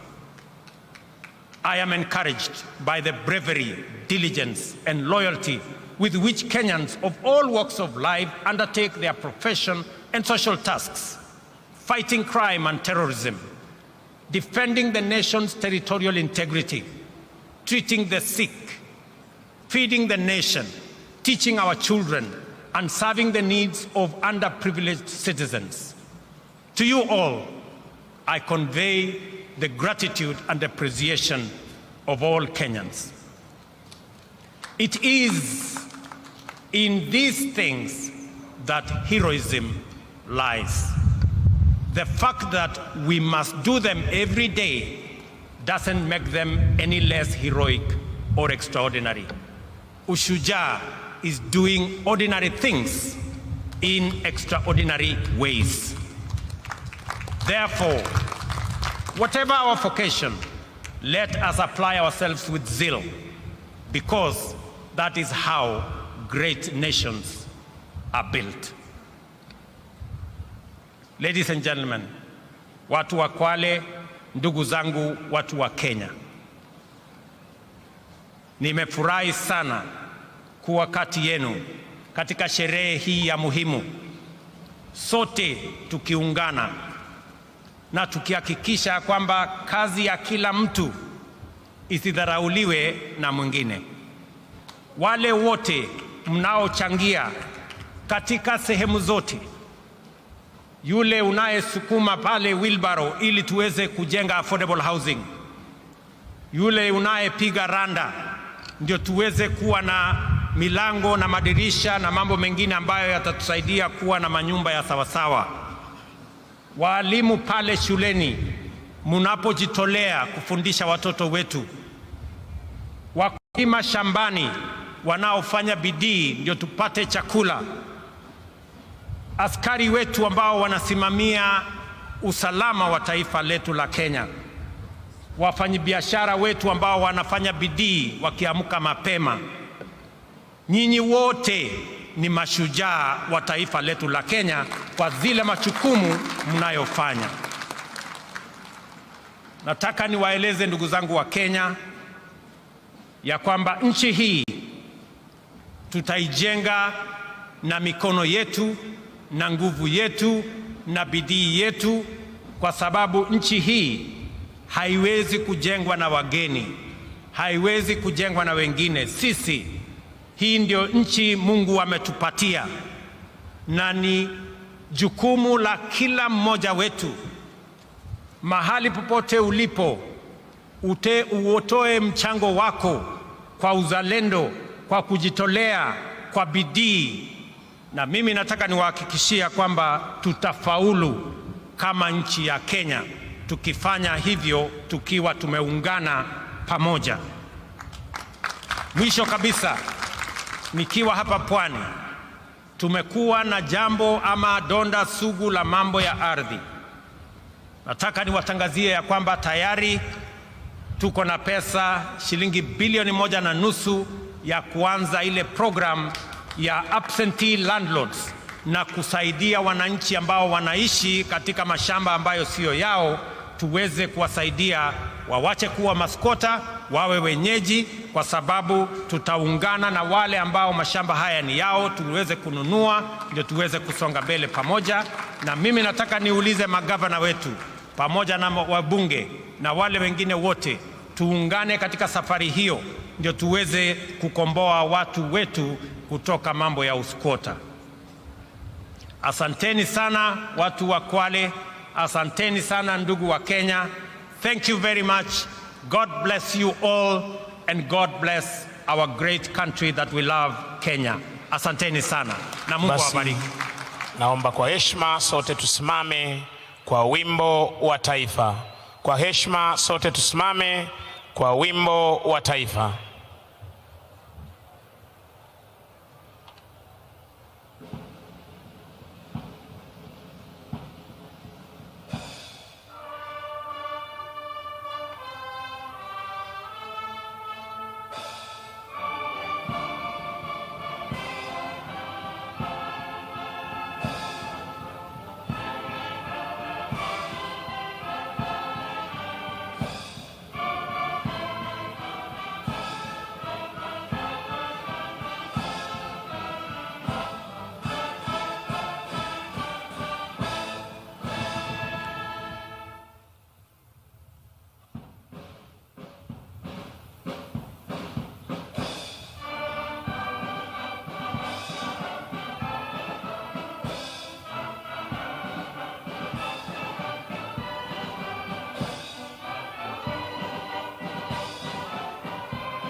Basi Mheshimiwa Rais, niombe kwa heshima tuweze kusubiri tupewe itifaki ya kufumukana mahali hapa.